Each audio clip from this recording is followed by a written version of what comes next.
दोस्तों, मैं उम्मीद करती हूँ कि आपको मेरी ये कहानी हर कहानी की तरह बहुत अच्छी लगी होगी। और दोस्तों, प्लीज़ अपने चैनल ऑडियोस्फीयर को सब्सक्राइब करें। इस स्टोरी को समझने के लिए इसका पिछला पार्ट जरूर देखें। CH2 married to heartless man part 2। पता नहीं क्यों दिव्यांश के इतना गुस्सा होने के बाद भी कहीं ना कहीं थोड़ी बहुत इंसानियत बची हुई थी। तभी उसने दृष्टि को 3 मौके दिए थे कि वो ये सब ना करे। 1 घंटे बाद दिव्यांश ने दृष्टि को छोड़ दिया और अपने कपड़े उठाकर उस कमरे से बाहर चला गया।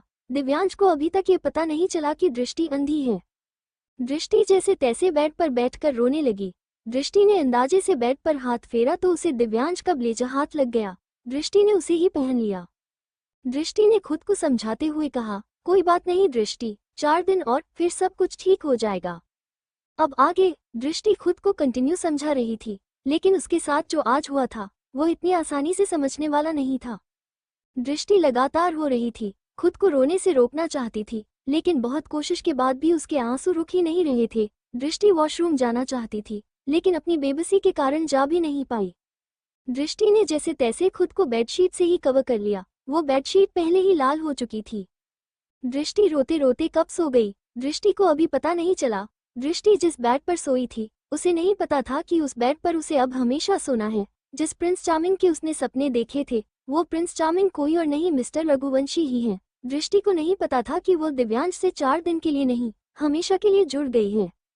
दूसरी तरफ दिव्यांश एक दूसरे कमरे में गुस्से में तोड़फोड़ कर रहा था। दिव्यांश ने कमरा की हालत ऐसी बना दी थी जैसे वहां भूकंप आया हो। दिव्यांश दृष्टि के साथ ऐसा कुछ नहीं करना चाहता था, लेकिन अपने गुस्से के चलते उसने दृष्टि के साथ ये सब कर दिया था। दिव्यांश ने कमरे में रखी हर एक चीज तोड़ दी थी, लेकिन गुस्सा शांत नहीं हुआ। तभी दिव्यांश के दिल से एक आवाज आई। वो आवाज उसी लड़की की थी जिसे दिव्यांश केबिन में किस कर रहा था। मिस्टर रघुवंशी, यह क्या कर रहे हैं आप? भला कोई ऐसे नुकसान करता है? आप हमेशा ऐसे ही करते हैं, पहले गुस्सा करते हैं फिर नुकसान करते हैं। दिव्यांश ने चिल्लाकर खुद से कहा, तो क्या करूं? मैं कैसे खुद का गुस्सा शांत करूं? मैं तुम्हारे अलावा यह हक किसी को नहीं देना चाहता था, लेकिन मैं उस दृष्टि राजपूत को दे आया। गुस्से में ही सही, लेकिन मैंने तुम्हारा हक उस लड़की को दे दिया। तुम्हारे अलावा मैंने कभी किसी को नजर भर कर नहीं देखा, और आज मैं अपने आप को इस लड़की को देखकर आ गया। दिव्यांश को फिर से उसी लड़की की आवाज सुनाई दी। क्या कह रहे हैं मिस्टर रघुवंशी? 1 घंटा ही सही, क्या आपको उसके साथ सुकून महसूस नहीं हुआ? क्या आपका गुस्सा कम नहीं हुआ? मैं जानती हूँ कहीं ना कहीं आपको उसके साथ सुकून मिला, तभी आपने उसके साथ 1 घंटा स्पेंड किया। मुझसे ज्यादा आपको कौन जान सकता है? दिव्यांश ने फिर से गुस्से में कहा, मैं उस लड़की के साथ कुछ नहीं करना चाहता था। मुझे उस लड़की के साथ कुछ नहीं करना। उसका मासूम चेहरा मुझे तुम्हारी याद दिलाता है। कितनी बार मैंने उस लड़की को वार्न किया, लेकिन वो लड़की है 1 नंबर की जिद्दी है।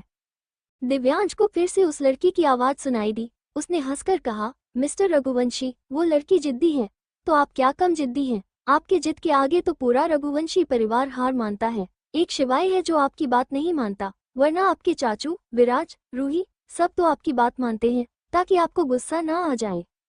दिव्यांश ने फिर से चिल्लाकर कहा, मैं क्या करूं? अब इस लड़की का, उसके भाई ने मुझे तुमसे दूर कर दिया। तुम चली गई मुझे छोड़कर, मैं अकेला पड़ गया। तुम जानती हो मैं ऐसा नहीं था, एक तुम ही थी जो मुझे समझाती थी, जिसे देखकर मेरा गुस्सा गायब हो जाता था। अब तुम नहीं हो, मैं क्या करूं? मैं क्या करूं? वापस आ जाओ मेरे पास, तुम्हारे बिना मर रहा हूं। तभी कमरे का गेट नॉक हुआ। दिव्यांश की आंखें गुस्से से लाल थी और उसकी आंखों में कुछ आंसू भी थे। दिव्यांश ने अपने आंसू साफ किए और गेट खोल दिया। सामने बबीता खड़ी थी। दिव्यांश ने बबीता को देखा, लेकिन बबीता को दिव्यांश की लाल आंखें देखकर हैरानी नहीं हुई, क्योंकि दिव्यांश ना जाने ऐसा कितनी बार कर चुका था। बबीता ने कहा, सर वो लड़की। बबीता ने इतना ही कहा था कि दिव्यांश के चेहरे पर टेंशन आ गई। दिव्यांश ने बबीता की पूरी बात नहीं सुनी और अपने कमरे में जाकर देखा तो दृष्टि बेडशीट को ओढ़कर सो रही थी। दृष्टि ने खुद को इतने अच्छे से कवर किया हुआ था, जैसे उसे लग रहा था कि दिव्यांश दोबारा आ जाएगा और उसके साथ वो सब करेगा। दिव्यांश ने दृष्टि को देखा तो देखता ही रह गया। सोती हुई दृष्टि बहुत ही प्यारी लग रही थी। बेशक उसकी आंखें सूज चुकी थी, गालों पर आंसुओं के निशान थे, लेकिन फिर भी उसकी खूबसूरती में कोई कमी नहीं थी। दिव्यांश ने एक नज़र फिर बबीता को देखा जो दिव्यांश के पीछे ही खड़ी थी। दिव्यांश ने कहा, क्या प्रॉब्लम है, क्या हुआ इस लड़की को? बबीता दृष्टि को देखकर समझ गई थी कि वहां क्या हुआ था। बबीता को दृष्टि के लिए बहुत बुरा लग रहा था, लेकिन एक नौकर की हैसियत से वो दिव्यांश को कुछ कह नहीं सकती थी। बबीता ने हिम्मत करत हुए दृष्टि के पैरों से बेडशीट हटाते हुए कहा, सर ये देखिए शायद इनकी ब्लीडिंग रुक नहीं रही है। ये सुनकर दिव्यांश का गुस्सा बढ़ गया। दिव्यांश ने कहा, और तुम ये मुझे बता रही हो, जाकर डॉक्टर को कॉल करो। बबीता ने हिम्मत करते हुए कहा, डॉक्टर आएंगे तो क्या बोलो बबीता आंटी, दिव्यांश ने गुस्से में कहा। बबीता ने फिर से हिम्मत करते हुए कहा, सर आप जानते हैं कि डॉक्टर हर्षवर्धन सर के दोस्त हैं, वो हर्षवर्धन सर को बता देंगे। दिव्यांश ने अपनी आंखें बंद की और फिर दोबारा गुस्से में कहा, तो अब क्या करना है तुम ही बता दो। दृष्टि ने कहा, सर आप मेडिकल स्टोर से मेडिसिन मंगवा दीजिए, मैं इन्हें खिला दूंगी। दिव्यांश ने अपना फोन निकाला और उसने कुछ टाइप करके फोन जेब में रख लिया। दिव्यांश ने फिर बबीता को देखकर कहा, मैंने ड्राइवर से कहकर मेडिसिन मंगवा दी है, तुम इस लड़की को खिला देना। बबीता ने हाँ में गर्दन हिलाई है और दिव्यांश जाने लगा। बबीता ने पीछे से टोकते हुए कहा, सर आप डिनर नहीं करेंगे? दिव्यांश ने एक मासूम सी आवाज में कहा, नहीं, लेकिन इस लड़की को कुछ जरूर खिला देना। इतना कहकर दिव्यांश फिर से दूसरे कमरे में चला गया। दिव्यांश का सोफे लेटा हुआ था क्योंकि उसे बेड पर नींद नहीं आ रही थी। दिव्यांश को खुद नहीं पता था कि आज उसके साथ क्या हुआ। दिव्यांश ने वाइन की 2-3 बोतल पी ली थी। पता नहीं रात के किस पहर दिव्यांश को नींद आई। राजस्थान एयरपोर्ट, सुबह के 4 बजे बज रहे थे। बेंगलुरु से राजस्थान की फ्लाइट लैंड हुई थी। उस फ्लाइट में से एक 24 साल का लड़का निकला, जो दिखने में बहुत ज्यादा स्मार्ट और गुड लुकिंग था। 5 फुट 11 इंच हाइट, दिखने में अच्छे मॉडल को फेल कर दे। परफेक्ट बॉडी, जैसे पता नहीं जिम में कितना टाइम स्पेंड करता है। चेहरे पर हल्की हल्की दाढ़ी जो उसकी स्मार्टनेस को बढ़ा रही थी। उसकी काली आंखें जिससे कोई भी लड़की देख ले तो उसमें डूब जाए, लेकिन चेहरे पर बहुत ज्यादा टेंशन। शौर्य ने जैसे ही वो वीडियो देखी, शौर्य का दिमाग खराब हो गया। शौर्य बेंगलुरु से राजस्थान पहली फ्लाइट लेकर ही आ गया। शौर्य घबराता हुआ जैसे ही एयरपोर्ट से निकला उसे बलराज मिला। बलराज शौर्य को एयरपोर्ट लेने आया हुआ था। शौर्य ने अपने दोनों हाथों से बलराज की बाजू पकड़ी और हिलाकर कहा, बलराज अंकल क्या हुआ है? मेरी आरू रघुवंशी मेंशन कैसे पहुंची? शौर्य ने अपने मोबाइल में बलराज को वीडियो दिखाते हुए कहा, ये सब क्या है? मुझे बताइए बलराज अंकल, मेरी आरू कहाँ है? शिवाय रघुवंशी उसके साथ क्या कर रहा है? बलराज ने शौर्य को तसल्ली देते हुए कहा, तुम गाड़ी में बैठो, मैं सब कुछ बताता हूँ। शौर्य ने टेंशन भरी आवाज में कहा, मुझे गाड़ी में नहीं बैठना। बलराज अंकल मुझे बताइए, आरू शिवाय रघुवंशी मेंशन क्या कर रही है? वहाँ कैसे गई? आप जानते हैं आरू की हालत, वो इस हालत में ये सब कुछ कर रही है। ये कहते कहते शौर्य की आंखों में आंसू आ गए। बलराज ने शौर्य को संभालते हुए कहा, मेरी बात समझने की कोशिश करो शौर्य, इस वक्त तुम्हारा राजस्थान आना ठीक नहीं है। अब तुम आ ही गए हो तो चुपचाप गाड़ी में बैठो, इससे पहले कि शिवाय के आदमी तुम्हें देख ले। शौर्य ने चिल्लाते हुए कहा, मुझे परवाह नहीं है, मेरी जान भी चली जाएगी तो मुझे कोई दुख नहीं है, लेकिन मेरी आरू का क्या? बलराज ने शिवाय का हाथ पकड़ा और गाड़ी तक खींचता हुआ लाया। बलराज ने फिर कहा, समझने की कोशिश करो शौर्य, तुम्हारा यहाँ होना ठीक नहीं है। शिवाय रघुवंशी को पता चल गया तो तुम्हें देखते ही गोली मार देगा, इसीलिए चुपचाप गाड़ी में बैठो और हवेली चलो। शौर्य ने अपना हाथ बलराज के हाथ से झटक दिया। बलराज ने शौर्य को संभालते हुए कहा, अंडस्को, मेरी बात समझने की कोशिश करो शौर्य, इस वक्त तुम्हारा राजस्थान आना ठीक नहीं है। अब तुम आ ही गए हो तो चुपचाप गाड़ी में बैठो, इससे पहले कि शिवाय के आदमी तुम्हें देख ले। शौर्य ने चिल्लाते हुए कहा, अंडस्को, मुझे परवाह नहीं है, मेरी जान भी चली जाएगी तो मुझे कोई दुख नहीं है, लेकिन मेरी आरू का क्या? बलराज ने शिवाय का हाथ पकड़ा और गाड़ी तक खींचता हुआ लाया। बलराज ने फिर कहा, अंडस्को, समझने की कोशिश करो शौर्य, तुम्हारा यहाँ होना ठीक नहीं है। शिवाय रघुवंशी को पता चल गया तो तुम्हें देखते ही गोली मार देगा, इसीलिए चुपचाप गाड़ी में बैठो और हवेली चलो। शौर्य ने अपना हाथ बलराज के हाथ से झटक दिया। अब आगे। बलराज ने जैसे तैसे खींचकर शौर्य को गाड़ी में तो बैठा लिया, लेकिन शौर्य का मन शांत नहीं हुआ। शौर्य कंटिन्यू बलराज से क्वेश्चन किए जा रहा था और बलराज गाड़ी चलाने में बिजी था। जब शौर्य को लगा कि बलराज उसके सवालों का जवाब नहीं दे रहा तो उसने गाड़ी का स्टीयरिंग मोड़ दिया, जिससे गाड़ी पेड़ से जा लगी।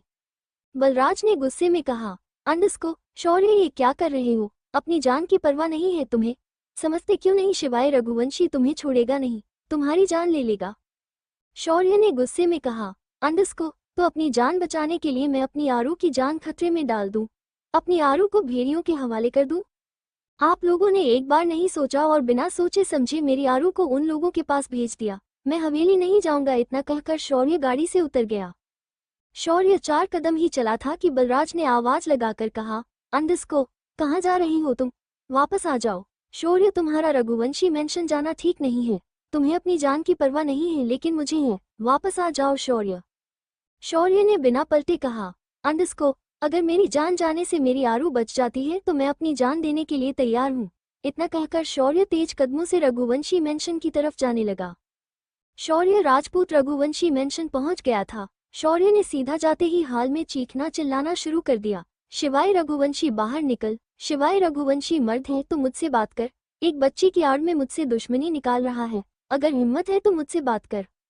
तभी वहां राजवीर आ गया। राजवीर ने शौर्य को देखा तो बिना किसी भाव के कहा, अंधस्को, तुम प्लीज शांत हो जाओ, शिवाय सर आते ही होंगे। शौर्य ने राजवीर को देखकर कहा, अंधस्को, तुम्हारे सामने मेरी बहन के साथ ये सब हो रहा है और तुम अभी अपनी ड्यूटी निभा रहे हो। कैसे हो राजवीर तुम? तुम्हारे अंदर दिल नहीं है या तुम जानते नहीं कि आरू मेरी बहन है? मुझे यकीन नहीं आता कि कभी शिवाय मेरा दोस्त था और तुम मेरे सीनियर। राजवीर ने फिर कहा, अंधस्को, मेरा तुमसे कोई मतलब नहीं है और ना ही इस दुश्मनी से। मैं बस अपनी ड्यूटी निभा रहा हूँ और मुझे मेरी ड्यूटी करने दो। राजवीर के कहने के बाद भी शौर्य का गुस्सा कम नहीं हुआ। शौर्य अब भी कंटिन्यू शिवाय को आवाज लगा रहा था। शिवाय ने जब शौर्य की आवाज सुनी तो उसे भी गुस्सा आ गया। शिवाय अपनी बाजू फोड़ करता हुआ सीढ़ियों से नीचे हॉल में आने लगा। शौर्य शिवाय को खा जाने वाली नजरों से देख रहा था और शिवाय सुलगती हुई आंखों से शौर्य को देख रहा था। दोनों एक दूसरे को भूखे शेर की तरह देख रहे थे, जैसे कितने दिनों से उन्होंने शिकार नहीं किया और अब वो दोनों एक दूसरे का शिकार करेंगे। तभी शौर्य को आरू शिवाय के कमरे से निकलती हुई दिखाई दी। शौर्य की नजर आरू पर गई तो वह हैरान हो गया क्योंकि आरू ने शिवाय के कपड़े पहने हुए थे। शौर्य ने आरू को शिवाय के कपड़ों में देखकर गलत समझ लिया और इसी वजह से शौर्य का गुस्सा दुगना हो गया। शौर्य ने शिवाय से कहा, अंधस्को, तो तुम मेरी बहन के साथ इतनी घटिया हरकत भी कर सकते हो? तुमने देखा नहीं वो लड़की 18 साल की भी नहीं है और तुम उसे अपने कमरे में ले आए। राजवीर ने आरू को देखा तो वह भी हैरान हो गया। दूसरी तरफ दिव्यांश ने रात भर ड्रिंक की थी, इसीलिए उसकी आंख देर से खुली। दिव्यांश ने अपनी आंखें खोली और अपना सिर पकड़ लिया। दिव्यांश के सर में इस वक्त बहुत दर्द हो रहा था। दिव्यांश जैसे तैसे उठा और वॉशरूम चला गया। करीब 1 घंटे बाद तैयार होकर वो नीचे डाइनिंग टेबल पर आया। दिव्यांश ने जैसे ही ब्राइड का स्लाइस अपने मुंह में रखा उसके दिमाग में दृष्टि का ख्याल आया। दिव्यांश ने बबीता की तरफ देखकर कहा, अंधस्को, क्या उस लड़की ने नाश्ता कर लिया? बबीता ने कहा, अंधस्को, नहीं सर, कल मैंने उसे खाना खिलाकर टैबलेट दे दी थी। शायद टैबलेट की नशे की वजह से वह अभी सो रही है। आप परेशान मत होइए, मैं उसे नाश्ता करवा दूंगी। दिव्यांश ने गुस्से में कहा, अंधस्को, मुझे उस लड़की से कोई मतलब नहीं है। मैं उसके लिए परेशान नहीं हो रहा हूँ, बस पूछ रहा था कि उसने खाना खाया या नहीं। इतना कहकर दिव्यांश ने जो स्लाइस उठाया था वह प्लेट पर ही रख दिया और अपना कोट लेकर मेंशन से निकल गया। शिवाय ने शौर्य का रिएक्शन देखा तो वो समझ गया कि शौर्य को लग रहा है शिवाय ने आरू के साथ कुछ गलत किया है। शिवाय ने इस गलतफहमी का पूरा फायदा उठाया और बोला, अंधस्को, तुम तो जानते ही हो शौर्य, मैं आज तक किसी लड़की के करीब नहीं गया। तुम्हें मेरी गर्लफ्रेंड याद है लायरा, अमेरिकन ब्यूटी? मैं कभी उसके करीब भी नहीं गया। लेकिन तुम खुद ही बताओ, मैं जवान हूँ, मेरे भी कुछ अरमान हैं और तुम्हारी आरू, ये तो कितनी इनोसेंट है और कितनी प्यारी। देखो जरा अपनी बहन को, कितनी नाजुक सी छुई मुई सी है, किसी को भी प्यार आ जाए। तो तुम ही बताओ मैं इसे कैसे छोड़ देता। आरू ने शौर्य को देखा तो धीरे धीरे नीचे आने लगी। शौर्य को देखकर आर्या के चेहरे पर अब भी कोई इंप्रेशन नहीं था। उसे तो शिवाय की बात समझ भी नहीं आ रही थी। शौर्य ने फिर गुस्से में कहा, अंधस्को, शिवाय, रघुवंशी खानदान की इज्जत तो रख लेते। रघुवंशी खानदान तो लड़कियों की इज्जत करने में कभी पीछे नहीं हटता। फिर तुम इतनी गिरी हुई हरकत मेरी बहन के साथ कैसे कर सकते हो? इतना कहकर शौर्य ने जैसे ही शिवाय को मारने के लिए हाथ उठाया, शिवाय के बॉडीगार्ड ने शौर्य को पकड़ लिया। शिवाय ने इस बात का फायदा उठाया और अपना एक हाथ आर्या की तरफ बढ़ाया। आर्या ने बिना सोचे समझे अपना हाथ शिवाय के हाथ पर रख दिया। शिवाय ने आर्या को खींचकर अपने सीने पर लगा लिया।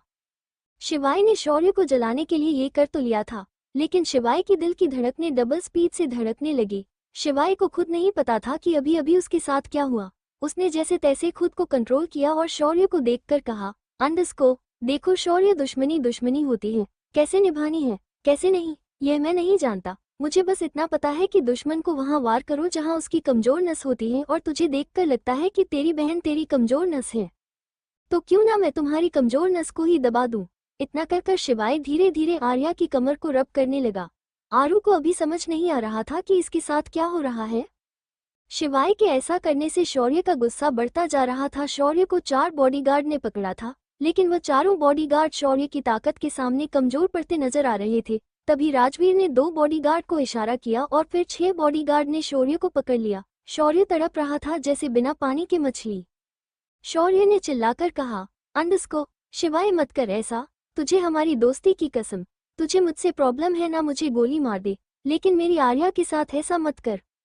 शिवाय ने हंसते हुए कहा, अंडस्को, तुझे गोली मार दूंगा तो मुझे सुकून नहीं मिलेगा, लेकिन अगर तू तड़पेगा तो मुझे सुकून मिलेगा। और कौन सी दोस्ती की बात करता है?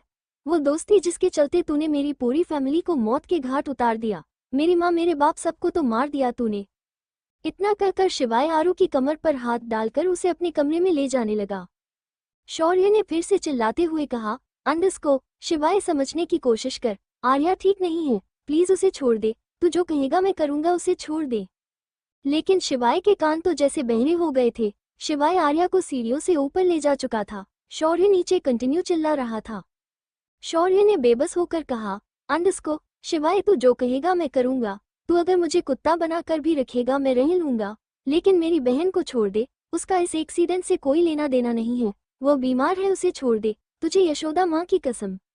अपनी माँ का नाम सुनकर शिवाय रुक गया। शिवाय ने गुस्से में पलट कर कहा, अंडस्को, अपनी गंदी जुबान से मेरी माँ का नाम मत ले, मेरी माँ ने तुझे मुझसे ज्यादा प्यार किया और तूने मेरे साथ क्या किया, तू एक्सीडेंट करके भाग गया, तुझसे इतना नहीं हुआ कि तू मेरी फैमिली को हॉस्पिटल ले जाए, तू अगर उन्हें हॉस्पिटल ले जाता तो शायद वो लोग बच जाते, लेकिन तूने उन्हें सड़क पर तड़पते हुए छोड़ दिया।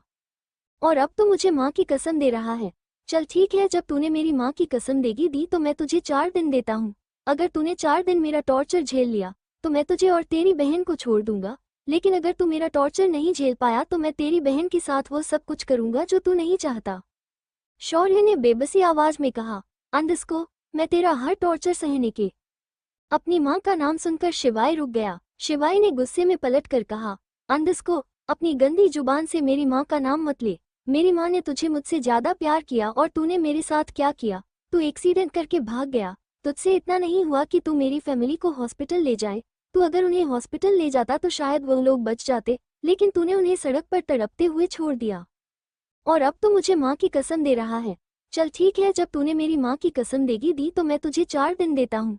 अगर तूने 4 दिन मेरा टॉर्चर झेल लिया तो मैं तुझे और तेरी बहन को छोड़ दूंगा, लेकिन अगर तू मेरा टॉर्चर नहीं झेल पाया तो मैं तेरी बहन के साथ वो सब कुछ करूंगा जो तू नहीं चाहता। शौर्य ने बेबसी आवाज में कहा, अंडस्को, मैं तेरा हर टॉर्चर सहने के लिए तैयार हूँ, तू मेरी बहन को छोड़ दे। अब आगे। शिवाय ने अपनी सुलगती हुई आंखों से शौर्य को देखा और गुस्से भरी आवाज में कहा, अंडस्को, शौर्य राजपूत सहना ही पड़ेगा, तुम्हारे पास दूसरा ऑप्शन नहीं है।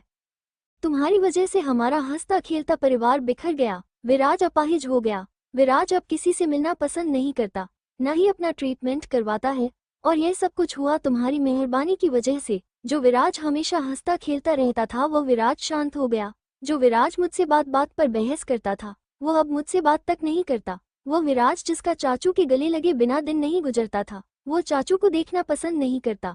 विराज किसी को अपने नजदीक नहीं आने देता, ये सब तुम्हारी वजह से हुआ। शिवाय ने दांत पीसते हुए कहा, अंडस्को, जो विराज कुछ सेकंड के लिए भी एक जगह नहीं बैठता था वो अब अपने कमरे से नहीं निकलता। दिव्यांश की रिया की डेथ हो गई। दिव्यांश को जिस रिया ने इंसान बना दिया था वो फिर से डेविल बन गया। माँ, पापा, चाचू चाची सब तुम्हारे एक्सीडेंट का शिकार हो गए, कोई नहीं बचा। इन आंखों ने 5 लाश देखी है। रूही डिप्रेशन में चली गई। हम सब ने कितनी मुश्किल से रूही को संभाला था हम ही जानते हैं। अगले ही पल शिवाय ने आर्या के बालों को कसकर पकड़ लिया और शौर्य के सामने ले जाकर कहा, अंडस्को, तुम्हारी बहन पर आई तो तुम कुत्ता बनने के लिए भी तैयार हो गए। कभी हमारे बारे में सोचा है? तुमने हमारा पूरा हंसता खेलता परिवार बर्बाद करके रख दिया। शिवाय ने जब आर्या के बालों को पकड़ा तो आर्या बिल्कुल भी नहीं चिल्लाई, ऐसे रिएक्ट कर रही थी जैसे उसके साथ कुछ हुआ ही नहीं। ये बात शिवाय ने नोटिस नहीं की। आर्या शिवाय से बस डर रही थी। शौर्य ने फिर से चिल्लाते हुए कहा, अंडस्को, शिवाय छोड़ दे उसे, वो लड़की बीमार है। तेरी दुश्मनी मुझसे है, मुझे मार। बाल नाचने का शौक है तो मेरे नोच, मेरी आरू की नहीं। शिवाय ने इतना सुना तो झटके से आर्या के बालों को छोड़ दिया। आरू जमीन पर गिर गई। शिवाय ने फिर से गुस्से में कहा, अंधस्को, सही कहा तुमने, तेरे बाल पकड़ने चाहिए, लेकिन तुझे तो अपने बालों से बहुत प्यार है ना, कोई इन्हें हाथ लगाता है तो तुझे गुस्सा आता है, तो तुमसे तुम्हारी प्यारी चीज ही छीन लेता हूँ। इतना कहकर शिवाय ने जोर से आवाज लगाई, राजवीर। कुछ ही सेकंड में राजवीर हाथ बांधे शिवाय के सामने खड़ा हो गया। शिवाय ने गुस्से में कहा, अंधस्को, राजवीर शौर्य के बाल कटवा दो। दूसरी तरफ मेंशन के बैक साइड के पोर्शन में विराज रहता था। विराज व्हील चेयर पर बैठा हुआ था। विराज, जिसकी उम्र 24 साल थी, हाइट 5 फुट 11 इंच, घर में सबका लाडला। विराज भी शिवाय और दिव्यांश से कम स्मार्ट नहीं था। विराज शिवाय के चाचू का बेटा था, जिसकी एक्सीडेंट में डेथ हो गई थी। दिखने में कुछ कुछ शिवाय जैसा था, लेकिन चेहरे पर बहुत ज्यादा उदासी। विराज के अंदर जीने की इच्छा ही खत्म हो गई थी।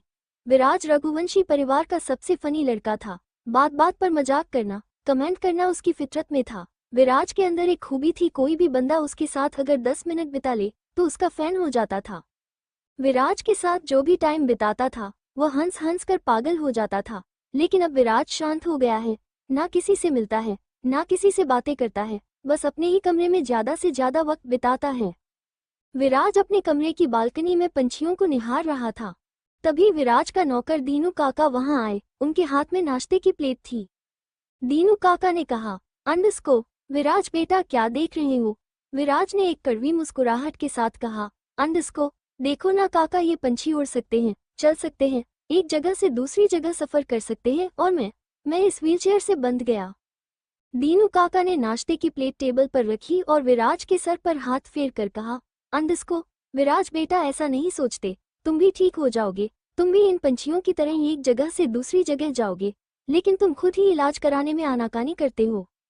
विराज ने हंसते हुए कहा, अंधस्को, आप नहीं समझेंगे काका, मेरा इलाज अब कभी नहीं होगा, मैं कभी इस व्हीलचेयर से नहीं उठ पाऊंगा। मैं जानता हूँ सब मुझे झूठी तसल्ली देते हैं कि मैं ठीक हो जाऊंगा, लेकिन सच यही है कि मैं कभी ठीक नहीं हो सकता। दीनू काका ने फिर कहा, अंधस्को, विराज बेटा खाना खा लो, इतना नकारात्मक नहीं सोचते। विराज ने कहा, अंधस्को, नहीं काका, भूख नहीं है, आप नाश्ता वापस ले जाइए। दीनू काका ने विराज के हाथ पर अपना हाथ रख कर कहा, अंधस्को, निराश नहीं होते विराज बेटा, भगवान ने हर किसी के लिए कुछ ना कुछ सोचा होता है, तुम्हारे लिए भी कुछ ना कुछ सोचा है। मेरा दिल कहता है कि तुम इस व्हीलचेयर से जरूर उठोगे। तुम्हारी जिंदगी में भी कोई आएगी जो तुम्हारा हाथ पकड़कर इस अंधेरे से उजाले की तरफ लेकर जाएगी। अपने ऊपर विश्वास रखो विराज, सब ठीक होगा। विराज ने हंसते हुए कहा, अंधस्को, दीनू काका, पिछले 1 साल से आप मुझे यही सब सुना रहे हैं। आपको पता भी है कि जो मुझे अंधेरे से निकालकर उजाले में लेकर जाती, वो मेरा हाथ कब का इसी अंधेरे में छोड़कर चली गई। दीनू काका नाराज होते हुए कहा, अंधस्को, देखो विराज बेटा, पहले ही कह देता हूँ, मुझे वो लड़की बिल्कुल पसंद नहीं थी। इतने से कपड़े पहनकर पूरे रघुवंशी मेंशन में मटकती थी। मैंने तो आपको पहले ही कहा था, आपसे प्यार नहीं करती, आपके पैसों से प्यार करती है, लेकिन आप ही मुझे बार बार समझा देते थे कि नहीं काका, मुझसे प्यार करती है। अब पता चला आपसे प्यार नहीं करती थी। भला ऐसी लड़की के लिए भी रो रहे हैं। कैसा जमाना आ गया, हे भगवान, राम राम राम राम। विराज ने दीनू काका की बात पर हल्का सा मुस्कुराते हुए कहा, अंधस्को, आप नहीं समझोगे काका, ये जो प्यार है ना, प्यार ऐसा ही होता है, और एक बार किसी से हो जाए तो फिर उसे भूल नहीं पाता। दीनू काका ने ब्रेड का स्लाइस लेकर विराज के मुंह में डालते हुए कहा, अंधस्को, अगर ऐसा प्यार होता है तो समझ लीजिए वो आपके प्यार के लायक ही नहीं। आपके लिए तो कोई राजकुमारी आएगी जो आपके दुख दर्द में आपका साथ देगी, ना कि सिर्फ खुशी में, जो आपके आंसुओं को रोकने की वजह बनेगी, ना कि आपके आंसुओं को बहने की, जो आपको पहले जैसा हंसता खेलता मुस्कुराता हुआ बना देगी, आपको इस व्हीलचेयर से आजाद कर देगी, जिसके साथ आप अपनी अलग दुनिया बसाएंगे।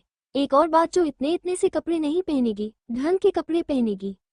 विराज ने नाश्ता चबाते हुए कहा, अंधस्को, काका, ऐसी ही बातें करके आप मुझे रोज नाश्ता करवा देते हो। इस बार दीनू काका की आंखों में भी पानी आ गया। दीनू ने कहा, अंधस्को, विराज बेटा, जब तुम बहुत छोटे थे तब हम इस घर में आए थे। जब तुम छोटे थे तो हम तुम्हें अपने ही हाथों से खाना खिलाते थे। मालकिन को बस हम पर ही यकीन था, किसी और नौकर को आपको हाथ भी नहीं लगाने देती थी। सपने में भी नहीं सोचा था कि आपके साथ ये सब हो जाएगा। विराज ने कहा, अंधस्को, बस कीजिए काका, इतना इमोशनल मत हुआ कीजिए, लाइए खिला दीजिए, आज भी आपके हाथ से खाकर सुकून मिलता है। आप खाना खिलाते हैं तो लगता है जैसे माँ ही खाना खिला रही है। रघुवंशी इंडस्ट्रीज। दिव्यांश अपने केबिन में बैठा हुआ था। आंखें बंद किए चेयर पर लीन था। आज उसने कोई मीटिंग अटेंड नहीं की। आज वो अपने कैबिन से बाहर ही नहीं आया और ना ही उसने किसी को अपने कैबिन में आने की परमिशन दी। दिव्यांश को खुद पर गुस्सा आ रहा था कि उसने रिया का हक दृष्टि को दे दिया। दिव्यांश पहले आंखें बंद करता था तो उसे रिया दिखाई देती थी, लेकिन आज उसे दृष्टि दिखाई दे रही थी। दिव्यांश ने ना जाने कितनी ही सिगरेट पी ली थी, लेकिन उसकी बेचैनी कम होने का नाम ही नहीं ले रही थी। वो पहले ही रिया की यादों से बाहर नहीं निकला था और अब दृष्टि। उसे खुद नहीं पता था कि वो अपनी लाइफ में क्या कर रहा है। तभी दिव्यांश का केबिन का गेट किसी ने नॉक किया। दिव्यांश ने गुस्से में कहा, अंडस को मना किया है ना कि कोई मेरे केबिन में नहीं आएगा। तभी एक भारी सी आवाज दिव्यांश के कानों में पड़ी, सर मैं हूँ पैंथर। पैंथर दिव्यांश का बॉडीगार्ड, उम्र 29 साल, हाइट 6 फुट 2 इंच, दिव्यांश के लिए जान देने के लिए भी तैयार। दिखने में बहुत ज्यादा स्मार्ट नहीं, लेकिन किसी से कम भी नहीं। राजवीर के बाद रघुवंशी परिवार अगर किसी पर यकीन करता है तो वो था पैंथर, जो ज्यादातर दिव्यांश के साथ ही रहता है। दोनों के बीच कहीं ना कहीं एक इमोशनल रिश्ता भी जुड़ा हुआ था। तभी दिव्यांश का केबिन का गेट किसी ने नॉक किया। दिव्यांश ने गुस्से में कहा, अंडस को मना किया है ना कि कोई मेरे केबिन में नहीं आएगा। तभी एक भारी सी आवाज दिव्यांश के कानों में पड़ी, सर मैं हूँ पैंथर। पैंथर दिव्यांश का बॉडीगार्ड, उम्र 29 साल, हाइट 6 फुट 2 इंच, दिव्यांश के लिए जान देने के लिए भी तैयार। दिखने में बहुत ज्यादा स्मार्ट नहीं, लेकिन किसी से कम भी नहीं। राजवीर के बाद रघुवंशी परिवार अगर किसी पर यकीन करता है तो वो था पैंथर, जो ज्यादातर दिव्यांश के साथ ही रहता है। दोनों के बीच कहीं ना कहीं एक इमोशनल रिश्ता भी जुड़ा हुआ था। अब आगे दिव्यांश ने ना चाहते हुए भी पैंथर को केबिन के अंदर बुला लिया। दिव्यांश ने पैंथर को देखकर कहा, अंडस को पैंथर आज बात करने का मूड बिल्कुल नहीं है, प्लीज तुम चले जाओ, जो भी काम है हम कल डिस्कस करेंगे। दिव्यांश इतना सॉफ्ट सिर्फ पैंथर के साथ होता था। पैंथर ने भी बहुत कॉन्फिडेंस के साथ कहा, अंडस को सर मैं जानता हूँ अगर आप अपने दिल की बात मुझे नहीं बताएंगे तो किसी को भी नहीं बताएंगे। आप मुझे बता सकते हैं, आपका दिल भी हल्का हो जाएगा। पता नहीं क्यों दिव्यांश का मन पैंथर को दृष्टि के बारे में बताने का नहीं कर रहा था। दिव्यांश नहीं चाहता था कि पैंथर को दृष्टि के बारे में पता चले। वैसे तो दिव्यांश पैंथर से कुछ नहीं छुपाता था, लेकिन फिर भी आज दृष्टि के बारे में पैंथर से जिक्र करना उसे अच्छा नहीं लग रहा था। दिव्यांश ने गहरी सांस लेकर कहा, अंडस को नहीं पैंथर कोई बात नहीं है, तुम बताओ क्यों आए थे। पैंथर ने कहा, अंडस को सर मैंने और राजवीर ने रिया की बहन को ढूंढने की बहुत कोशिश की, लेकिन हमें हर जगह से निराशा ही मिली। मैं पिछले हफ्ते ही रिया की बहन के हॉस्टल गया था। वहां से पूछताछ की तो पता चला एक लड़की हॉस्टल से भाग गई थी। क्यों भागी किसी को नहीं पता। भागते हुए गाड़ी से उसका एक्सीडेंट हो गया, जिसकी वजह से उसके सर में गहरी चोट आई और वो मेंटली अपसेट हो गई। उस लड़की को एक एनजीओ में रखा हुआ है। मैं उस लड़की से मिलने भी गया था, लेकिन वो लड़की किसी से मिलती नहीं और ना ही किसी से बात करती। सर हमारे पास ना तो रिया की बहन की कोई फोटो है और ना ही हमें उस लड़की का नाम पता है, लेकिन अगर आप मुझे रिया की बहन का नाम बता देंगे तो मुझे पता चल जाएगा कि वो पागल लड़की रिया की बहन है या नहीं। पैंथर के मुंह से यह सुनते ही दिव्यांश का दिमाग खराब हो गया। दिव्यांश ने गुस्से में चिल्लाकर कहा, अंडस को क्या कह रही हो पैंथर, तुम कहना चाहते हो कि रिया की बहन पागल हो गई। पैंथर इस वक्त दिव्यांश के दिल की हालत समझ सकता था। पैंथर ने बहुत ही ठंडे दिमाग से काम लिया और धीरे से बोला, अंडस को मैं ये नहीं कह रहा हूँ सर, मैं बस ये कह रहा हूँ कि आप मुझे रिया की बहन का नाम बता दीजिए। मुझे रिया की बहन को ढूंढने में आसानी होगी। बिना किसी फोटो के, बिना किसी नाम के, मैं और राजवीर कितना भी उसे ढूंढ ले नहीं ढूंढ पाएंगे। दिव्यांश अंदर से पहले ही टूट रहा था। पैंथर की बात सुनकर उसका दिमाग और ज्यादा खराब होने लगा। दिव्यांश चेयर पर बैठ गया और अपने दिमाग पर जोर डालने लगा। दिव्यांश सोच रहा था कि रिया ने एक बार उसे अपनी बहन का नाम बताया तो था, वरना रिया अपनी बहन को हमेशा छोटी छोटी ही कहती थी। तभी दिव्यांश को कुछ याद आया और उसने अपना लैपटॉप उठाया। दिव्यांश ने लैपटॉप पर अपनी उंगलियां चलाई तो रिया का फेसबुक अकाउंट खुल गया। दिव्यांश की आंखें लैपटॉप की स्क्रीन पर ही गड़ी हुई थी। जैसे जैसे वो रिया की प्रोफाइल देख रहा था, वैसे वैसे दिव्यांश की आंखें हैरानी से बड़ी होती जा रही थी। दिव्यांश ने लैपटॉप पैंथर की तरफ घुमाते हुए कहा, अंडस को ये है वो लड़की। पैंथर ने उस लड़की की फोटो को देखा और कहा, अंडस को सर इसका नाम। दिव्यांश ने धीरे से कहा, अंडस को सांझ। दूसरी तरफ शिवाय को बिल्कुल भी शौर्य पर तरस नहीं आ रहा था। शिवाय के एक बार ही कहने से एक आदमी शौर्य के बालों को काटने लगा। वो आदमी शौर्य के बालों को काट रहा था और शौर्य आंखें बंद किए हुए उस आदमी के सामने सर झुकाए बैठा था। आर्या बिना किसी भाव के शौर्य को देख रही थी। शौर्य के बाल जैसे ही कट गए। शिवाय ने उसका मजाक बनाते हुए कहा। अंडस्को, क्या हुआ शौर्य, कैसा लगा? जब कोई पसंदीदा चीज हमारी जिंदगी से चली जाती है तो कैसा फील होता है?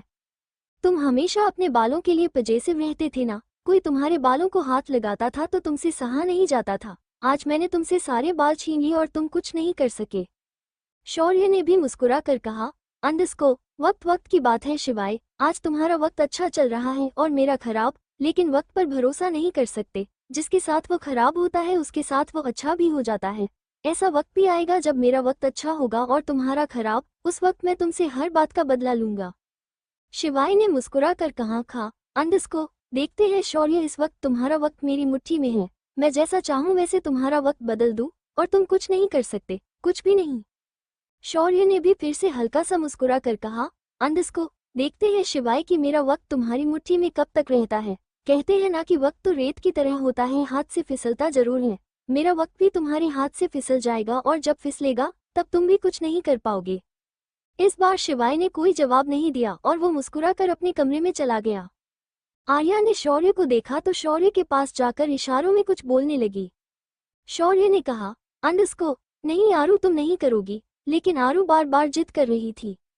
शौर्य ने फिर कहा। अंडस्को, आरू, मैंने कहा ना तुम ऐसा कुछ नहीं करोगी, लेकिन आरू फिर भी जिद कर रही थी। राजवीर से रहा नहीं गया तो उसने पूछे लिया, लिटिल गर्ल क्या कह रही है, कुछ मांग रही है तो दे दो ना। शौर्य ने सुलगती हुई आंखों से राजवीर को देखकर कहा। अंडस्को, तुम्हें मेरी आरू की चिंता करने की जरूरत नहीं है। मैं अपनी आरू की डिमांड खुद पूरी कर दूंगा। तुम्हारी सिंपैथी की जरूरत नहीं है। तुम जाओ और शौर्य के आगे पीछे घूमो। राजवीर ने फिर से बिना किसी भाव के कहा। अंडस्को, शौर्य, मैं तुम्हारा दर्द समझ सकता हूँ, लेकिन मैं मजबूर हूँ। तुम जानते हो कि मैंने खुद को शिवाय को बेच दिया है। अब ये जान और यह सांसें सब कुछ शिवाय सर का है। रही बात तुम्हारी बहन की, तो मेरा इरादे गलत नहीं है। जैसे वो तुम्हारी बहन है वैसे ही वो मेरी बहन है। इतना कहकर राजवीर भी वहां से चला गया। लेकिन आरू अब भी किसी चीज को लेकर शौर्य से जिद कर रही थी। फाइनली शौर्य ने उसकी बात मान ली और कैंची लेकर उसके थोड़े थोड़े बाल काटने लगा। शिवाय अपने कमरे से बाहर खड़ा हुआ शौर्य और आरू को देख रहा था। शिवाय को शौर्य की बात तो सुनाई नहीं दी, लेकिन वो इतना समझ गया कि छुई मुई भी बाल कटवाने की जिद कर रही है। शिवाय के चेहरे पर फिर से कड़वी मुस्कुराहट आ गई और उसने तेज आवाज में कहा। अंडस्को, इस लड़की के भी बाल काट दो। शौर्य की कानों में जब भी आवाज पड़ी तो उसने भी चिल्लाकर कहा। अंडस्को, शिवाय, हद में रहो। जब मैं सब कुछ सहने के लिए तैयार हूँ तो तुम मेरी बहन को क्यों घसीट रहे हो? शिवाय ने हंसकर कहा। अंडस्को, तुम्हारी बहन खुद ही तो जिद कर रही है और मैं तो तुम्हारी बहन की जिद पूरी कर रहा हूँ। देखते ही देखते शिवाय के बॉडीगार्ड ने शौर्य को पकड़ लिया और आरू ने बिना किसी आनाकानी के अपने सारे बाल कटवा लिए। शिवाय के बॉडीगार्ड ने शौर्य को छोड़ दिया। आरू को देखकर शौर्य की आंखों में पानी आ गया। शौर्य घुटनों के बल आ गया और अपनी गर्दन नीचे झुकाकर बेबस सा बैठ गया। शौर्य ने देखा कि आरू के चेहरे पर तो कोई इंप्रेशन ही नहीं है, वो तो अपने बाल कटवाकर जैसे सुकून में है। अगले ही पल शौर्य ने अपनी नजर उठाकर गुस्से में शिवाय को देखा और कहा। अंडस्को, शिवाय रघुवंशी, याद रखना शौर्य राजपूत का वादा है। तुम्हारा एक एक दर्द मैंने सूद समेत वापस नहीं किया तो शौर्य राजपूत अपने बाप की औलाद नहीं। शौर्य ने आर्या को अपने पास आने का इशारा किया और आर्या शौर्य के पास चली गई। शौर्य ने अपनी जेब से एक रुमाल निकाला और आर्या के सर पर बांध कर बोला। अंडस्को, आरू बच्चा, आज के बाद सिर ढक कर रखना, ठीक है? आर्या ने हाँ में गर्दन हिला दी। शौर्य ने देखा कि आरू के चेहरे पर तो कोई इंप्रेशन ही नहीं है, वो तो अपने बाल कटवा कर जैसे सुकून में है। अगले ही पल शौर्य ने अपनी नजर उठाकर गुस्से में शिवाय को देखा और कहा। अंडस्को, शिवाय रघुवंशी, याद रखना शौर्य राजपूत का वादा है। तुम्हारा एक एक दर्द मैंने सूद समेत वापस नहीं किया तो शौर्य राजपूत अपने बाप की औलाद नहीं। शौर्य ने आर्या को अपने पास आने का इशारा किया और आर्या शौर्य के पास चली गई। शौर्य ने अपनी जेब से एक रुमाल निकाला और आर्या के सर पर बांध कर बोला। अंडस्को, आरू बच्चा, आज के बाद सिर ढक कर रखना, ठीक है? आर्या ने हाँ में गर्दन हिला दी। अब आगे? शिवाय ने अपने कमरे के बाहर खड़े हुए ही जोर से कहा। अंडस्को, अगर तुम दोनों भाई बहन का नाटक हो गया हो तो मेरे जूते पॉलिश कर दो। शिवाय ने एक नज़र अपने बॉडीगार्ड को देखा। अगले पल शिवाय के बॉडीगार्ड ने मेंशन के सारे जूते शौर्य के पास लाकर रख दिए। शौर्य भी बिना किसी शिकायत के वो जूते पॉलिश करने लगा। आर्या भी शौर्य के पास बैठकर जूते पॉलिश करने लगी। आर्या को ऐसे देखकर शौर्य को दुख भी हो रहा था और कहीं ना कहीं आर्या पर प्यार भी आ रहा था। क्योंकि आर्या बेशक बीमार थी लेकिन शौर्य और दृष्टि की बातों को समझती थी।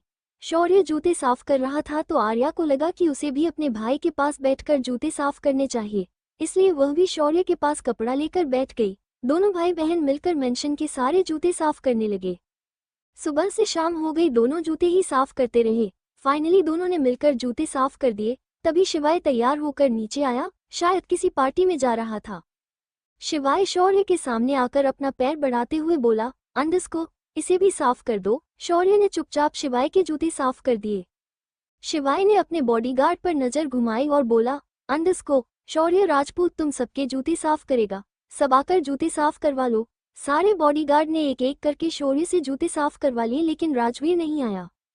शिवाय ने कहा, अंडस्को, राजवीर तुम नहीं करवाओगे अपने जूते साफ? राजवीर ने बिना किसी भाव के कहा, अंडस्को, सर मेरे जूते पहले ही साफ हैं। शिवाय ने हंसकर कहा, अंडस्को, शौर्य राजपूत के लिए एक सॉफ्ट कॉर्नर अब भी है तुम्हारे दिल में, इंटरेस्टिंग। शिवाय ने फिर शौर्य को देखकर कहा, अंडस्को, राजवीर तुम्हारे पास नहीं आएगा तो तुम राजवीर के पास चले जाओ। शौर्य ने बिना किसी शिकायत के अपनी जगह से खड़ा हुआ और राजवीर के पास जाने लगा। शौर्य राजवीर के पैरों को छू पाता उससे पहले ही राजवीर पीछे हट गया और बोला, अंडस्को, कोई मुझे टच करे, मुझे पसंद नहीं। इतना कहकर राजवीर शिवाय के पीछे जाकर खड़ा हो गया। शिवाय ने हंसकर राजवीर को देखा और फिर पार्टी के लिए मेंशन से जाने लगा। शिवाय ने जाते जाते कहा, अंडस्को, तुम दोनों भाई बहन मेंशन में नहीं रहोगे और ना ही सर्वेंट क्वार्टर में, चुपचाप गार्डन में किसी कोने में पड़े रहना, क्योंकि मैं अपने दुश्मनों को अपने घर में बर्दाश्त नहीं कर सकता।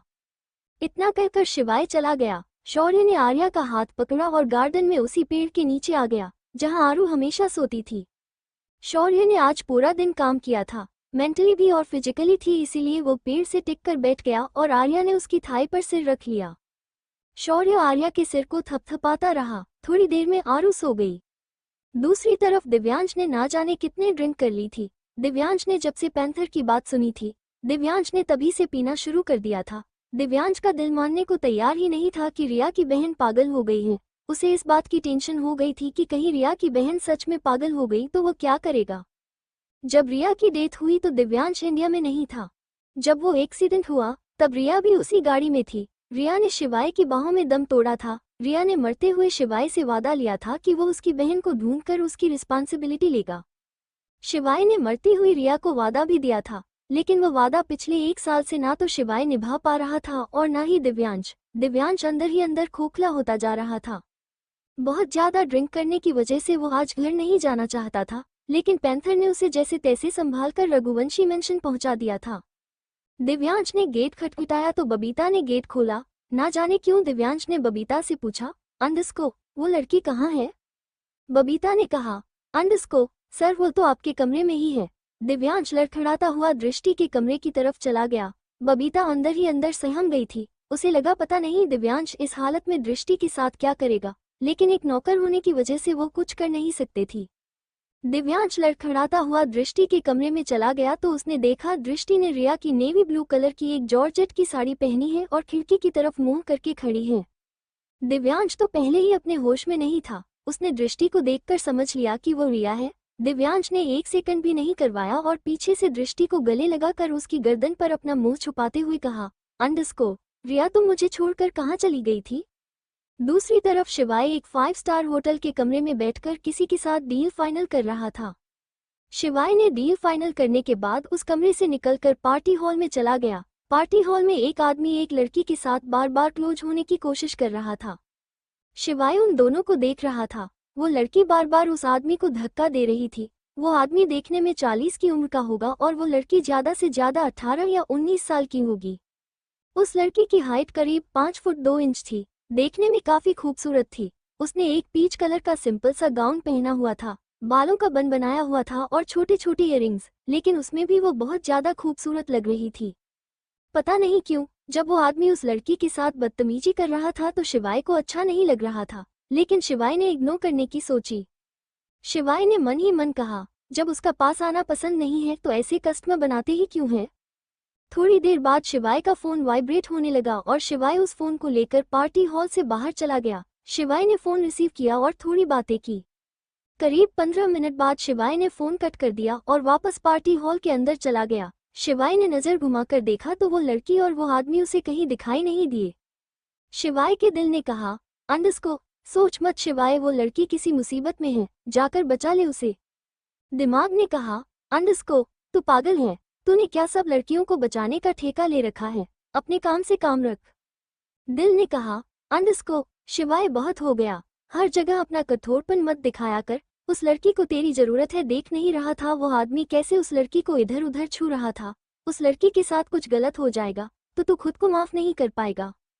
दिमाग ने कहा, अंडस्को दिमाग से काम ले शिवाय, ऐसा तो ऐसी पार्टी में रोज होता है, उस लड़की में अक्ल नहीं है जो वो इतने अधेड़ उम्र के आदमी के साथ इस पार्टी में आए हैं।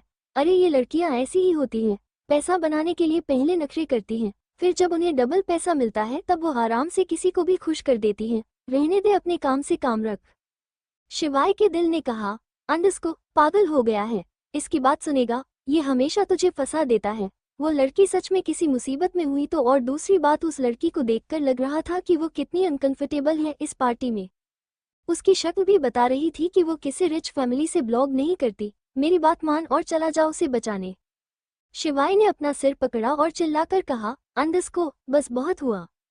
आसपास के लोग शिवाय को देखने लगे। ये शिवाय के साथ हमेशा होता था। शिवाय अपने दिल और दिमाग में कंफ्यूज हो जाता था, लेकिन शिवाय हमेशा अपने दिल की मानता था।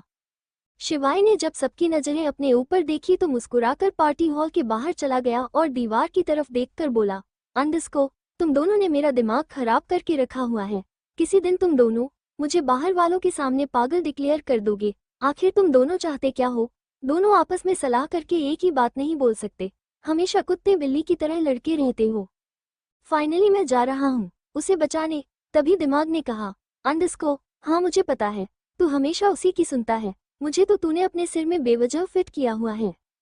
दिल ने कहा, अंडस्को तू इसकी बात मत सुन, तू जा उस लड़की को बचाने।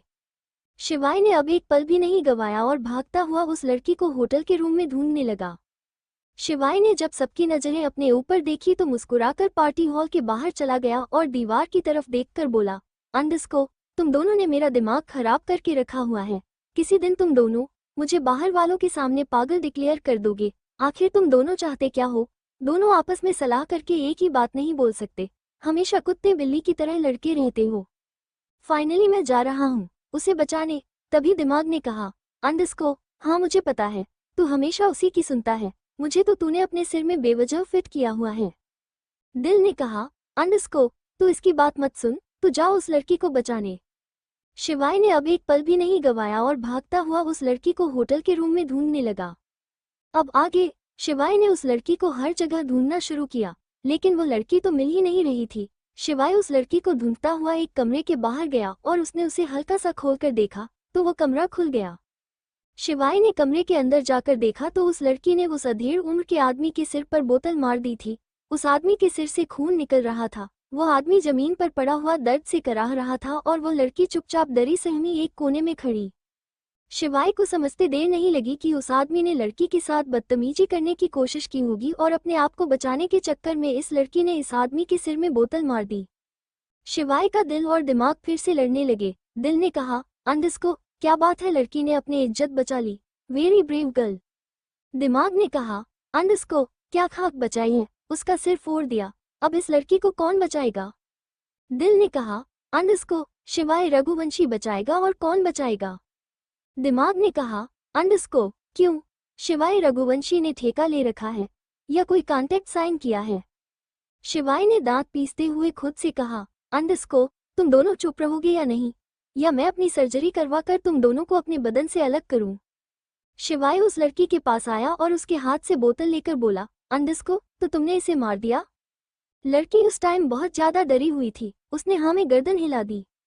शिवाय समझ गया कि लड़की इस वक्त बोलने की हालत में नहीं है। शिवाय ने कहा, तुम टेंशन मत लो, मैं सब संभाल लूंगा, चलो यहाँ से।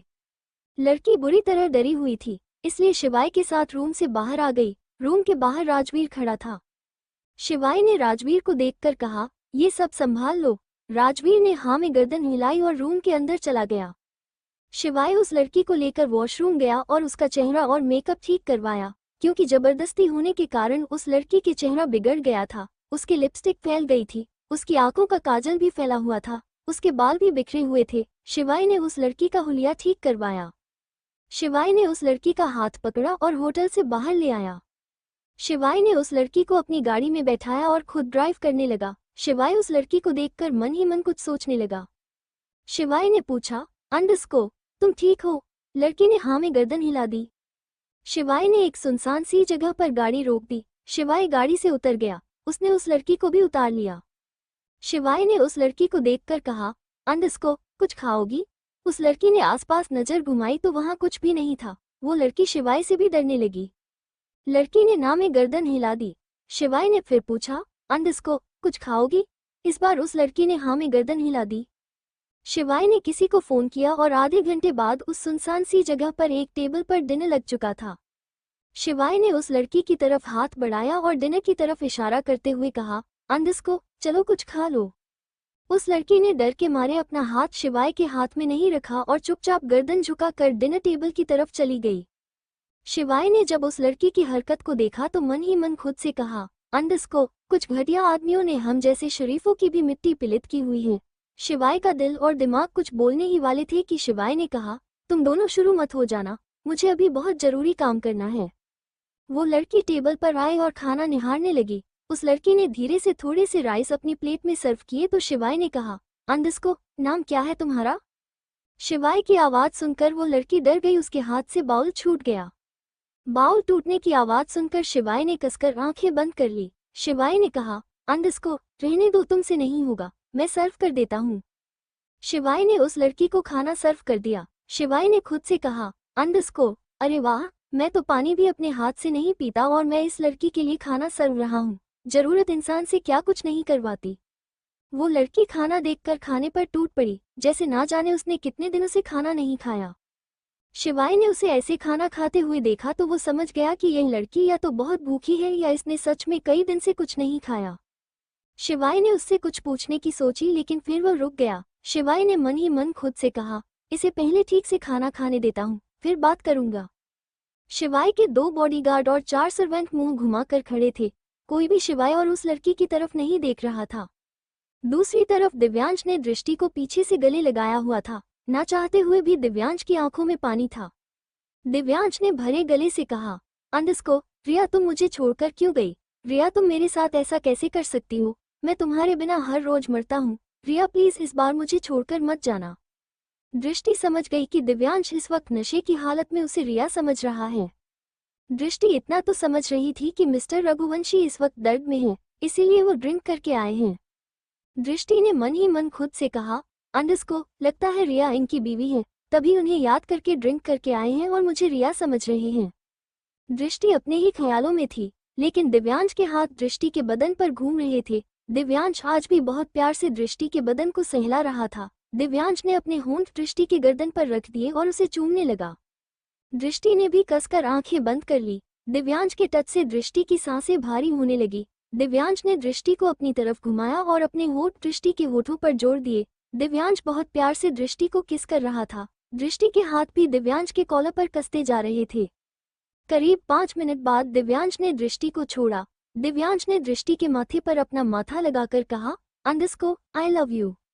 दिव्यांश के मुंह से ये 3 शब्द सुनकर दृष्टि के मन में अजीब सी हलचल हुई। दृष्टि समझ रही थी कि दिव्यांश रिया को ये सब बोल रहा है, लेकिन फिर भी पता नहीं क्यों घबराहट दृष्टि को हो गई। दिव्यांश ने अगले ही पल दृष्टि को अपनी बाहों में उठा लिया और बेड पर ले आया। दिव्यांश ने टेबल पर पड़ा रिमोट उठाया और कमरे की लाइट्स ऑफ कर दी। दिव्यांश ने दृष्टि की साड़ी उसके बदन से अलग कर दी। दृष्टि की सांसें भारी होने लगी। दिव्यांश के हाथ दृष्टि के बदन पर घूम रहे थे। दिव्यांश ने एक एक करके दृष्टि के सारे कपड़े उसके बदन से अलग किए और फिर खुद के कपड़े भी उतार दिए। दिव्यांश बहुत प्यार से दृष्टि को प्यार कर रहा था। दिव्यांश धीरे धीरे दृष्टि के साथ खोने लगा। दृष्टि की सिसकियां पूरे कमरे में गूंज रही थी। बेशक दृष्टि यह सब मजबूरी में कर रही थी, लेकिन दिव्यांश के इतना प्यार से टच की वजह से दृष्टि उस लम्हे को एंजॉय करती थी। करीब 2 घंटे बाद दृष्टि ने थकी हुई आवाज में कहा, अंडस्को, मिस्टर रघुवंशी में थक गई। दिव्यांश ने दृष्टि की माथे पर किस किया और बोला, अंडस्को, कुछ देर और। दृष्टि ने 1 घंटे बाद फिर कहा, अंडस्को, मिस्टर रघुवंशी, मैं सच में बहुत थक गई अब और नहीं। दिव्यांश दृष्टि से अलग होकर उसके बराबर में लेट गया। दिव्यांश अब भी अपने होश में नहीं था। दिव्यांश ने दृष्टि को अपने सीने से लगाया और सो गया, लेकिन दृष्टि की आंखों में नींद नहीं थी। दृष्टि ने अपना सिर दिव्यांश के सीने पर रखा हुआ था, लेकिन उसे ऐसा करने से बेचैनी हो रही थी। सृष्टि के मन में हजार सवाल चल रहे थे, जिसका जवाब दृष्टि के पास नहीं था। दृष्टि दिव्यांश से बहुत कुछ पूछना चाहती थी, लेकिन दृष्टि किस हक से पूछती। दिव्यांश के कहे वो 3 शब्द दृष्टि के कानों में बार बार गूंज रहे थे। दृष्टि ने मन ही मन खुद से कहा, अंडस्को, पता नहीं मेरी जिंदगी में क्या हो रहा है। मिस्टर रघुवंशी कितने अकेले हैं, वो अपनी वाइफ को कितना याद करते हैं। ना चाहते हुए भी दृष्टि के मन में दिव्यांश रघुवंशी के लिए एक छोटी सी जगह बन गई। दृष्टि और दिव्यांश के बीच एक रिश्ता बन गया था जो शायद दर्द का था।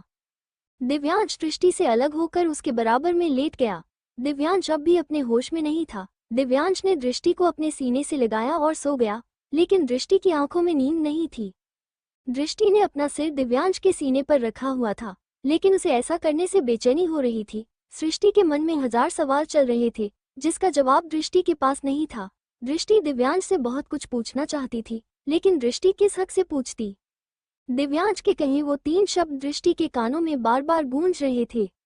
दृष्टि ने मन ही मन खुद से कहा, अंडस्को, पता नहीं मेरी जिंदगी में क्या हो रहा है। मिस्टर रघुवंशी कितने अकेले हैं, वो अपनी वाइफ को कितना याद करते हैं। ना चाहते हुए भी दृष्टि के मन में दिव्यांश रघुवंशी के लिए एक छोटी सी जगह बन गई। दृष्टि और दिव्यांश के बीच एक रिश्ता बन गया था जो शायद दर्द का था।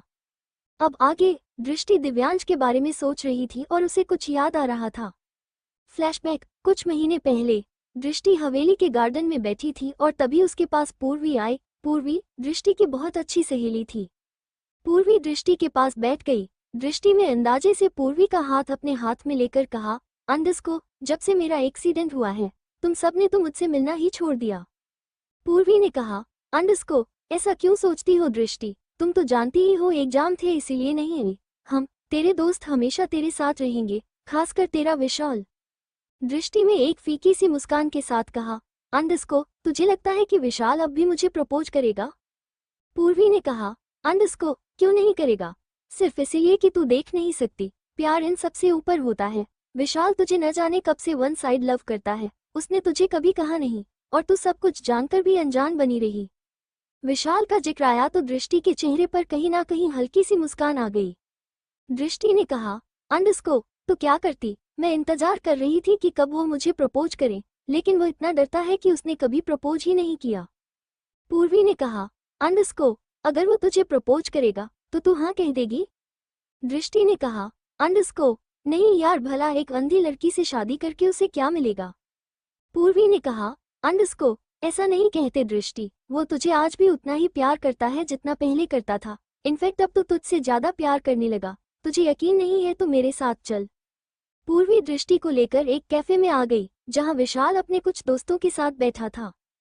पूर्वी ने कहा, अंडस्को, दृष्टि हमारे बिल्कुल पीछे विशाल अपने दोस्तों के साथ बैठा है। तू जानना चाहती है वो तुझे कितना प्यार करता है, मैं अभी दिखाती हूँ, तू यहाँ चुपचाप बैठकर हमारी बातें सुनना। पूर्वी फुल कॉन्फिडेंस के साथ खड़ी हुई और विशाल के पास जाकर बोली, अंडस्को, विशाल तू दृष्टि को कब प्रपोज कर रहा है। पूर्वी की बात सुनकर विशाल जोर जोर से हंसने लगा। विशाल ने कहा, अंडस्को, दिमाग खराब है तेरा, जो मैं उस अंधी को प्रपोज करूंगा। विशाल के मुंह से यह शब्द सुनकर पूर्वी की तो आंखें फैल गई। पूर्वी को तो यकीन ही नहीं हुआ कि यह शब्द विशाल के हैं। वो विशाल जो दृष्टि को कॉलेज में चुपके चुपके देखता था, वो विशाल जो दृष्टि के असाइनमेंट में उसकी हेल्प करता था, वो विशाल जो दृष्टि के साथ 5 मिनट अकेले बिताने के लिए परेशान रहता था। पूर्वी ने फिर भी बात को संभालते हुए कहा, अंडस्को, विशाल क्या कह रही हो तुम। विशाल ने कहा, अंडस्को, क्या कह रहा हूँ, देख पूर्वी, मैं प्रैक्टिकल हूँ और प्रैक्टिकल लड़का कभी एक अंधी लड़की से शादी नहीं करेगा। तुम खुद ही बताओ, उससे शादी करके मुझे क्या मिलेगा। कुछ भी नहीं। मैं सारी जिंदगी उसका हाथ पकड़कर नहीं चल सकता। अगर वो देख सकती तो बात अलग थी, मैं उसके साथ घूमता फिरता अपनी जिंदगी अच्छी बिताता, लेकिन अब वो एक बोझ हो गई है। एक बोझ से कौन शादी करेगा। विशाल की बात सुनकर विशाल के दोस्त भी हंसने लगे। विशाल के एक दोस्त ने कहा, अंडस्को, हाँ विशाल तो ठीक कह रहा है, भला एक अंधी लड़की से शादी करके कौन अपने सिर पर बोझ रख कर चलेगा। तुझे तो उसका हर एक काम करना पड़ेगा, उसे नहलाने से लेकर उसके कपड़े पहनाने तक सब काम तुझे करना पड़ेगा, क्योंकि बेचारी वो तो देख नहीं सकती, तो खुद कैसे करेगी। ये सब बात बोलकर उसके दोस्त हंसने लगे। पूर्वी का गुस्सा बढ़ता जा रहा था। पूर्वी ने लगभग चिल्लाते हुए कहा, अंडरस्को, अच्छा हुआ विशाल, तेरी असलियत पहले ही सामने आ गई। तेरे जैसा घटिया लड़का मैंने अपनी जिंदगी में नहीं देखा। तेरा प्यार ना हुआ गिरगिट हो गया, जो हर थोड़ी देर बाद रंग बदलता है। दृष्टि तुझे डिजर्व भी नहीं करती। तू देखना, दृष्टि के लिए कोई राजकुमार आएगा जो दृष्टि की आंखें बनेगा। विशाल ने हंसते हुए कहा, अंडरस्को, हाँ हाँ देखता हूँ, दृष्टि से कौन सा राजकुमार शादी करता है। अरे उससे तो कोई मजदूर भी शादी कर ले, वह भी दृष्टि पर एहसान होगा। पूर्वी, जो कि वहां से जा रही थी, विशाल की बात सुनकर वापस आई और विशाल को पॉइंट करके बोली, अंडरस्को, विशाल, बड़े बुजुर्ग कहते हैं कि बड़ा बोल नहीं बोलना चाहिए। तू दृष्टि का मजाक बना रहा है, लेकिन मेरा दिल कहता है कि दृष्टि को बहुत अच्छा लड़का मिलेगा जो उसकी जिंदगी खुशियों से भर देगा। विशाल ने कहा, अंडरस्को, मुझे उंगली दिखाकर मत जा, दृष्टि से कोई शादी नहीं करेगा। उसे कोई रखेल भी बना ले तो उस पर एहसान है। ये सुनते ही पूर्वी ने एक थप्पड़ विशाल के गाल पर जड़ दिया। विशाल गुस्से में पूर्वी के ऊपर हाथ उठा पाता, उससे पहले ही किसी मजबूत हाथों ने विशाल का हाथ पकड़ लिया और उसे झटक कर बोला, अंडरस्को, लड़कियों पर हाथ नहीं उठाते। इतनी घटिया बात ही क्यों बोलते हो कि लड़कियां हाथ उठाने पर मजबूर हो जाएं? वो लड़का कौन था, किसी को नहीं पता। फिर वो लड़का विशाल का हाथ झटक कर चला गया। पूर्वी जाने को हुई तो विशाल ने फिर कहा, अंडरस्को, शर्त लगा ले पूर्वी, दृष्टि से कोई शादी नहीं करेगा। पूर्वी ने भी पलट कर कहा, अंडरस्को, तो लगी शर्त। विशाल, अगर दृष्टि को तुझसे कहीं ज्यादा अमीर, smart, good looking, dashing, rich personality वाला लड़का नहीं मिला तो जो तू कहेगा मैं करूंगी। लेकिन अगर उससे तुझसे कहीं गुना अच्छा लड़का मिला तो जो मैं कहूंगी वो तू करेगा। अगर मैं सबके सामने तुझे अपने जूते साफ करने के लिए कहूंगी तो वो भी तू करेगा। विशाल ने कहा, अंडरस्को, ठीक है पूर्वी, देखते हैं। दोनों के बीच में गुस्से में ही शर्त लग गई। पूर्वी दृष्टि के पास आई जो अब तक आंखों में आंसू लिए सुबक रही थी। पूर्वी ने दृष्टि को उठाया और कैफे से बाहर आ गई। ड्राइवर गाड़ी चला रहा था, दोनों बैक सीट पर बैठी थी। पूर्वी ने लगभग चिल्लाते हुए कहा, अंडरस्को, मुझे समझ नहीं आता तू उस कुत्ते के लिए रो क्यों रही है। वो कमीना, कुत्ता, गधा, मेरे मुंह से उसके लिए गाली निकल रही है। प्लीज तू मत रो, तू जितना रोएगी मैं उसे इतनी गाली दूंगी, उस हरामखोर को तो मैं जान से ही मार दूंगी। जब देखो दृष्टि से बात करा दे, दृष्टि से सेटिंग करा दे। जब दृष्टि इस हालत में है तो अपनी औकात दिखा दी। फ्लैशबैक एंड दृष्टि की आंखों में आंसू थे। दृष्टि के आंसू दिव्यांश के सीने पर गिर रहे थे। दिव्यांश ने अपने सीने पर कुछ गीला महसूस किया तो नशे में ही दृष्टि की आंखों पर हाथ लगाया। दिव्यांश समझ गया कि दृष्टि रो रही है। दिव्यांश होश में तो था नहीं, लेकिन उसने फिर भी अपने हाथ से दृष्टि के आंसू पोंछ दिए और उसके बालों में किस करके और ज्यादा टाइटली हक करके सो गया। इस बार दृष्टि को भी दिव्यांश की बाहों में नींद आ गई और वह भी नींद की आगोश में चली गई। दूसरी तरफ शिवाय हाथ बांधे खड़ा था और वो लड़की डिनर कर चुकी थी। उस लड़की ने अपने हाथ टिश्यू पेपर से साफ किए और खड़ी हो गई। शिवाय ने कहा, अंडरस्को, बैठ जाओ, मुझे तुमसे कुछ बात करनी है। वो लड़की फिर से बैठ गई। शिवाय भी उसके सामने वाली चेयर पर बैठ गया। शिवाय, जो कि एक टॉप लेवल का बिजनेसमैन था, इसीलिए वो समझ गया कि यह लड़की मजबूर है और शिवाय उस मजबूरी के चलते अपना काम निकलवाना चाहता था। शिवाय ने पूछा, नाम क्या है तुम्हारा? उस लड़की ने कहा, वीरा। बड़ा प्यारा नाम है, शिवाय ने एक मुस्कान के साथ कहा। शिवाय ने आगे पूछा, अंडरस्को, तुमने कितने दिन से खाना नहीं खाया? वीरा ने थोड़ा घबराते हुए कहा, अंडरस्को, 3 दिन से। शिवाय ने पूछा, क्यों? वीरा बोली, अंडरस्को, मेरी सौतेली माँ मुझे खाना नहीं देती। शिवाय ने पूछा, अंडरस्को, यहाँ इस आदमी के साथ पार्टी में क्या करने आई थी? वीरा ने कहा, अंडरस्को, इस आदमी ने कहा था अगर मैं इसके साथ पार्टी में चलूंगी तो यह मुझे 20,000 रुपये देगा, लेकिन फिर यह मेरे साथ बदतमीजी करने लगा, इसलिए मैंने गलती से बोतल के सिर पर मार दी। शिवाय बोला, अंडरस्को, तुमने जो किया बिल्कुल ठीक किया, उसके लिए गिल्टी फील मत करो। अगर कोई किसी के साथ जबरदस्ती करता है तो उसका यही अंजाम होना चाहिए। वो कहते हैं ना, लड़की ना कहे तो छूना नहीं, लड़की हाँ कहे तो छोड़ना नहीं। शिवाय ने बात को आगे बढ़ाते हुए पूछा, अंडरस्को, तुम्हें पैसे क्यों चाहिए? वीरा ने कहा, अंडरस्को, मुझे नहीं चाहिए, मेरी सौतेली माँ को चाहिए। अगर मैं पैसे घर लेकर नहीं जाऊंगी तो वो मुझे और मेरे छोटे भाई को खाना नहीं देगी। शिवाय ने कहा, अंडरस्को, तुम पढ़ी लिखी हो? वीरा ने कहा, अंडरस्को, जी बस स्कूल पास हूँ, मेरे 90% मार्क्स आए थे, लेकिन मेरे पास इतने पैसे नहीं है कि मैं अपनी पढ़ाई आगे कंटिन्यू कर सकूं, इसलिए मैंने स्कूल छोड़ दिया और बार में जॉब करने लगी। यह आदमी मुझे बार में ही मिला था। शिवाय का दिल और दिमाग फिर से लड़ने लगे। दिमाग ने कहा, अंडरस्को, इसकी जन्म कुंडली निकाल कर क्या करेगा? सीधा सीधा मुद्दे पर आ। इसे पैसे चाहिए और तुझे ये लड़की, सीधा सीधा पॉइंट पर आकर बात कर। दिमाग ने कहा, अंडरस्को, हद कर रहा है यार, कम से कम 2 घड़ी उससे प्यार से बात तो कर ले। देख तो बेचारी 3 दिन से भूखी थी, कैसे सारा खाना चट कर गई। शिवाय अपने दिल और दिमाग की बात सुनकर चेयर से खड़ा हुआ और उस लड़की की तरफ से पलट गया। शिवाय ने दांत पीसते हुए खुद से कहा, अंडरस्को, किसी दिन तुम दोनों को मैं जान से मार दूंगा। तुम दोनों लड़की के सामने ही पीट जाओगे, इसीलिए चुपचाप जहां हो वहीं बैठे रहो, मुझे बात करने दो। शिवाय ने एक जेंटलमैन लड़के की तरह वीरा की तरफ फिर से पलट गया और वीरा को देखकर बोला, अंडरस्को, देखो वीरा, मैंने तुम्हें बचाया है वरना तुम्हें जेल हो जाती। वीरा तो बस शिवाय की बातें सुन रही थी। शिवाय ने आगे कहा, अंडरस्को, देखो तुम्हें मेरा एक सा काम करना है, अगर तुम मेरा काम कर दोगी तो मैं तुम्हें पुलिस से बचा लूंगा। शिवाय की बात सुनकर वीरा की आंखों में आंसू आ गए, वो चेयर से खड़ी हो गई। वीरा ने भरे गले से कहा, अंडरस्को, सब एक जैसे होते हैं, सबको लड़की से एक ही चीज चाहिए।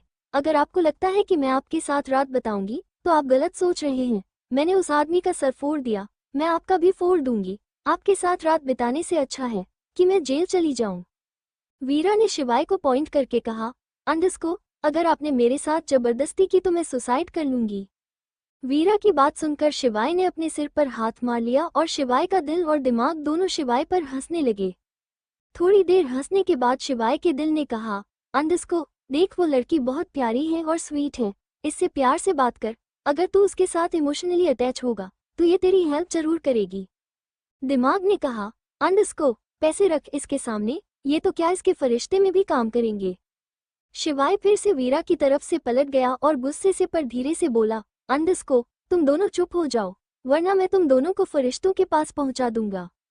वीरा की बात सुनकर शिवाय ने अपने सिर पर हाथ मार लिया और शिवाय का दिल और दिमाग दोनों शिवाय पर हंसने लगे। थोड़ी देर हंसने के बाद शिवाय के दिल ने कहा, अंडरस्को, देख वो लड़की बहुत प्यारी है और स्वीट है, इससे प्यार से बात कर। अगर तू उसके साथ इमोशनली अटैच होगा तो ये तेरी हेल्प जरूर करेगी। दिमाग ने कहा, अंडरस्को, पैसे रख इसके सामने, ये तो क्या इसके फरिश्ते में भी काम करेंगे। शिवाय फिर से वीरा की तरफ से पलट गया और गुस्से से पर धीरे से बोला, अंडरस्को, तुम दोनों चुप हो जाओ वरना मैं तुम दोनों को फरिश्तों के पास पहुंचा दूंगा। अब आगे शिवाय फिर वीरा की तरफ देखकर बोला, अंडरस्को, देखो वीरा, तुम मुझे गलत समझ रही हो, मैं उस टाइप का लड़का नहीं हूँ। मेरे पेरेंट्स ने मुझे इतने संस्कार तो दिए हैं कि मैं किसी लड़की का फायदा ना उठाऊं और मैं इस मामले में बहुत शरीफ हूँ। मेरी गर्लफ्रेंड है लायरा, अमेरिकन ब्यूटी। मैंने आज तक लायरा के साथ कुछ नहीं किया तो तुम खुद ही सोचो मैं तुम्हारे साथ क्यों कुछ करूंगा।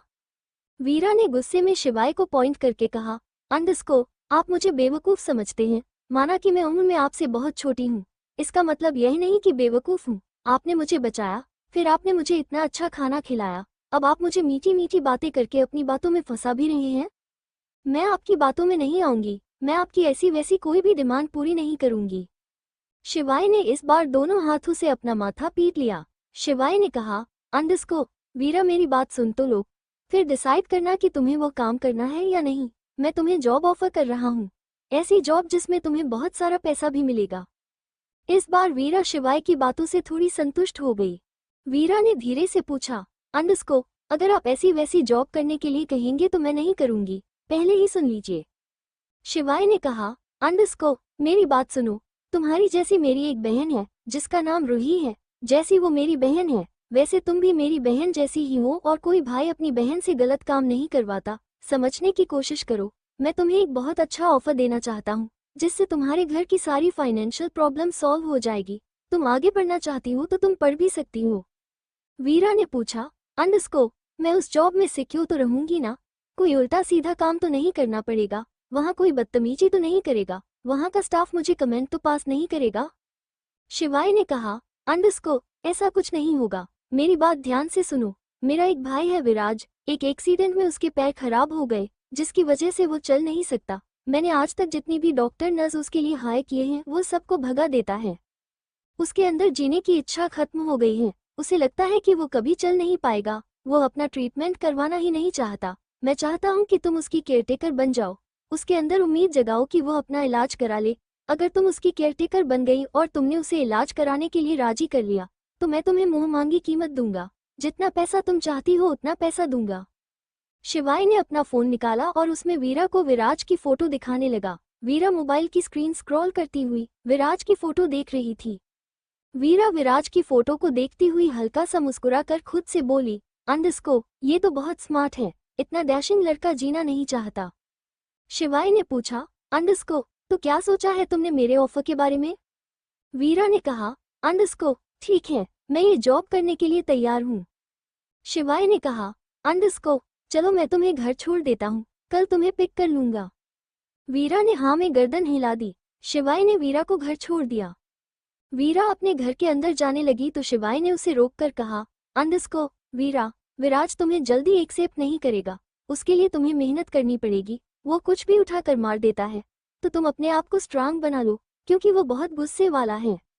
वीरा ने कहा, अंडरस्को, आप बेफिक्र रहिए, मैं सब कुछ सह लूंगी, लेकिन मुझे ऐसी दुनिया नहीं चाहिए जहां मुझे हर रोज अपनी इज्जत बचाने के लिए हर रोज भागना पड़े। ऐसी जिंदगी से अच्छा है कि मैं विराज सर की केयरटेकर बनकर रह लूं। शिवाय ने कहा, अंडरस्को, थैंक यू मुझे समझने के लिए, बाकी तुम पैसों की चिंता मत करना, तुम्हें पैसों की कमी नहीं होगी। वीरा ने हाँ में गर्दन हिला दी और अंदर चली गई। शिवाय वहां से सीधा रघुवंशी मेंशन आया। रात के 2 बजे बज चुके थे। आर्या और शौर्य दोनों गार्डन में ही सो गए थे। शिवाय ने जब गार्डन में एंटर किया तो ना चाहते हुए भी उसकी नजर आर्या पर चली गई। आर्या सोते हुए बहुत प्यारी लग रही थी। आज के बाल नहीं थे तो उसने सर पर शौर्य का रुमाल बांधा हुआ था, जिसकी वजह से वो बहुत ज्यादा क्यूट लग रही थी। जैसे एक छोटा बच्चा बाल कटवा कर सो जाता है, ऐसे ही आर्या भी लग रही थी। शिवाय के चेहरे पर एक हल्की सी मुस्कान आ गई। शिवाय कुछ सेकंड तक आर्या को ही निहारता रहा। तभी उसके दिमाग ने कहा, अंडरस्को, अब अंदर भी चल, उसे देखता रहेगा तो उससे प्यार हो जाएगा। दिल ने कहा, अंडरस्को, कितनी मासूम लग रही है, कितनी प्यारी, थोड़ी देर और देख ले, इसे देखकर दिल को कितना सुकून मिलता है। दिमाग ने कहा, अंडरस्को, अंदर चल, अंदर थक गया है तू, थोड़ा आराम कर ले, इसका और तेरा कोई फ्यूचर नहीं है, वैसे भी कुछ ज्यादा ही इनोसेंट है, तेरी टाइप की नहीं है। शिवाय अपने दिल और दिमाग से इरिटेट हो गया और उसने दांत पीसते हुए कहा, अंडरस्को, तुम दोनों मुझे किसी को ताड़ने भी नहीं देते, चलो अंदर।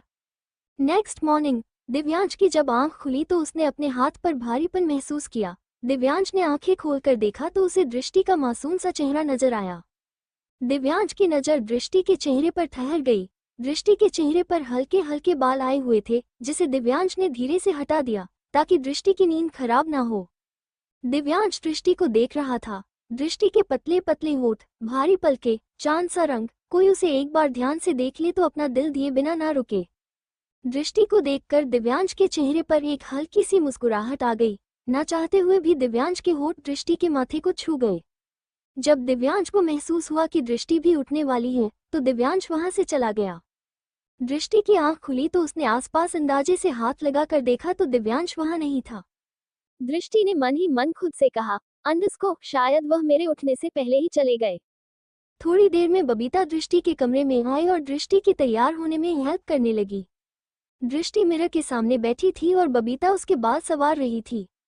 दृष्टि ने मन ही मन खुद से कहा, अंडरस्को, मुझे मिस्टर रघुवंशी के बारे में बबीता आंटी से पूछना चाहिए। यह मुझे गलत तो नहीं समझेगी, लेकिन मैं मिस्टर रघुवंशी के बारे में जानने के लिए इतनी बेचैन क्यों हूँ? मुझे क्यों जानना है कि रिया कौन थी? अपने आप से लड़ने झगड़ने के बाद भी दृष्टि से रहा नहीं गया तो उसने पूछ ही लिया, बबीता आंटी, क्या मैं आपसे कुछ पूछ सकती हूँ? क्या आप मुझे सच सच बताएंगी? बबीता तो पहले ही दृष्टि से काफी इम्प्रेस थी। बबीता ने कहा, अंडरस्को, हाँ क्यों नहीं, पूछो, तुम्हें क्या पूछना है? दृष्टि ने पूछा, अंडरस्को, रिया कौन है आंटी? रिया का नाम सुनकर बबीता के हाथ रुक गए। बबीता ने कहा, तुम्हें रिया के बारे में किसने बताया? सर ने। दृष्टि ने कहा, अंडरस्को, नहीं आंटी, उन्होंने नहीं बताया, कल वह नशे में रिया बड़बड़ा रहे थे। बबीता ने पूछा, अंडरस्को, पहले तुम एक बात बताओ, क्या तुम्हें सर बहुत परेशान करते हैं? क्या वह तुम्हें दर्द देते हैं? दृष्टि ने कहा, अंडरस्को, नहीं बबीता आंटी, वह मुझे दर्द नहीं देते, वह बहुत प्यार से करते हैं, इतनी प्यार से कि कहीं ना कहीं मुझे भी अच्छा लगता है। पर आप प्लीज ये बात उन्हें कभी मत बताएगा, कभी भी नहीं, वादा कीजिए कि आप ये बात कभी मिस्टर रघुवंशी को नहीं बताएंगी। बबीता ने दृष्टि के हाथ पर हाथ रखकर कहा, अंडरस्को, वादा करती हूँ, कभी नहीं बताऊंगी। दृष्टि की बात सुनकर बबीता कहीं ना कहीं खुश थी कि मिस्टर रघुवंशी इस लड़की के साथ रूडली पेश नहीं आते। बबीता अपने ही ख्यालों में थी कि तभी उसके कानों में दृष्टि की आवाज पड़ी, बताए ना आंटी रिया कौन है? क्या वह मिस्टर रघुवंशी की वाइफ थी? बबीता को पता नहीं ऐसा क्यों लगा कि दिव्यांश का खालीपन दृष्टि ही भर सकती है। बबीता ने दृष्टि के बालों को बनाते हुए कहा, अंडरस्कोप नहीं। नहीं, दृष्टि वह उनकी बीवी नहीं थी, उनकी मंगेतर थी, वह उनसे शादी करना चाहते थे। सर और रिया की शादी फिक्स हो गई थी। रिया को सर के लिए उनकी माँ ने पसंद किया था। दोनों की अरेंज मैरिज थी, लेकिन सर को फिर भी रिया से बहुत प्यार था। तुम्हें पता है दृष्टि, सर की जिंदगी में रिया पहली लड़की थी जो उनके करीब गई थी, वरना सर को तो लड़कियों से खास लगाव नहीं है। वह किसी को अपने आसपास नहीं आने देते। कितनी ही लड़कियों का दिल तोड़ा है उन्होंने, तब जाकर रिया उन्हें पसंद आई। दृष्टि ने पूछा, अंडस्को तो अब रिया कहाँ है? क्या उनका ब्रेकअप हो गया? क्या वो मिस्टर रघुवंशी को छोड़कर चली गई, या वो किसी और से प्यार करती थी? बबीता ने दृष्टि के बालों में पिन लगाते हुए कहा, अंडस्को, हाँ दृष्टि, रिया हमेशा के लिए सर को छोड़कर चली गई। एक एक्सीडेंट में उनकी डेथ हो गई। तब से दिव्यांश सर अकेले पड़ गए, किसी से मिलते नहीं है, अपनी फैमिली से तो बिल्कुल नहीं मिलते। पहले उन्हें गुस्सा बहुत कम आता था, लेकिन अब बहुत ज्यादा आता है। घर में कोई भी नौकर नहीं है क्योंकि उन्हें घर में आदमियों का रहना बर्दाश्त नहीं होता। सर अकेला रहना ही पसंद है, वह अकेला ही रहना चाहते हैं। दृष्टि समझ गई कि रिया की डेथ भी उसी एक्सीडेंट में हुई है जिस एक्सीडेंट की वजह से वह यहाँ फंसी गई। दृष्टि ने पूछा, अंडस्को तो अब रिया कहाँ है? क्या उनका ब्रेकअप हो गया? क्या वो मिस्टर रघुवंशी को छोड़कर चली गई, या वो किसी और से प्यार करती थी? बबीता ने दृष्टि के बालों में पिन लगाते हुए कहा, अंडस्को, हाँ दृष्टि, रिया हमेशा के लिए सर को छोड़कर चली गई। एक एक्सीडेंट में उनकी डेथ हो गई। तब से दिव्यांश सर अकेले पड़ गए, किसी से मिलते नहीं है, अपनी फैमिली से तो बिल्कुल नहीं मिलते। पहले उन्हें गुस्सा बहुत कम आता था, लेकिन अब बहुत ज्यादा आता है। घर में कोई भी नौकर नहीं है क्योंकि उन्हें घर में आदमियों का रहना बर्दाश्त नहीं होता। सर अकेला रहना ही पसंद है, वह अकेला ही रहना चाहते हैं। दृष्टि समझ गई कि रिया की डेथ भी उसी एक्सीडेंट में हुई है जिस एक्सीडेंट की वजह से वह यहाँ फंसी गई। अब आगे दृष्टि अपने ही ख्यालों में थी कि तभी उसके कानों में बबीता की आवाज सुनाई दी, तुम्हें पता है दृष्टि, यह जो कपड़े तुम पहनती हो, ये सब रिया के हैं। सर ने रिया का कोई भी सामान खुद से अलग नहीं किया। तुम उनकी जिंदगी की दूसरी लड़की हो जो उनके इतना करीब गई जितना रिया भी नहीं गई। दृष्टि कुछ कहती है उससे पहले ही दिव्यांश की आवाज आई, बबीता आंटी मुझे ऑफिस जाना है, नाश्ता दे दीजिए। बबीता ने दृष्टि से कहा, मैं अभी आती हूँ। बबीता चली गई और दृष्टि को बेचैनी हो गई।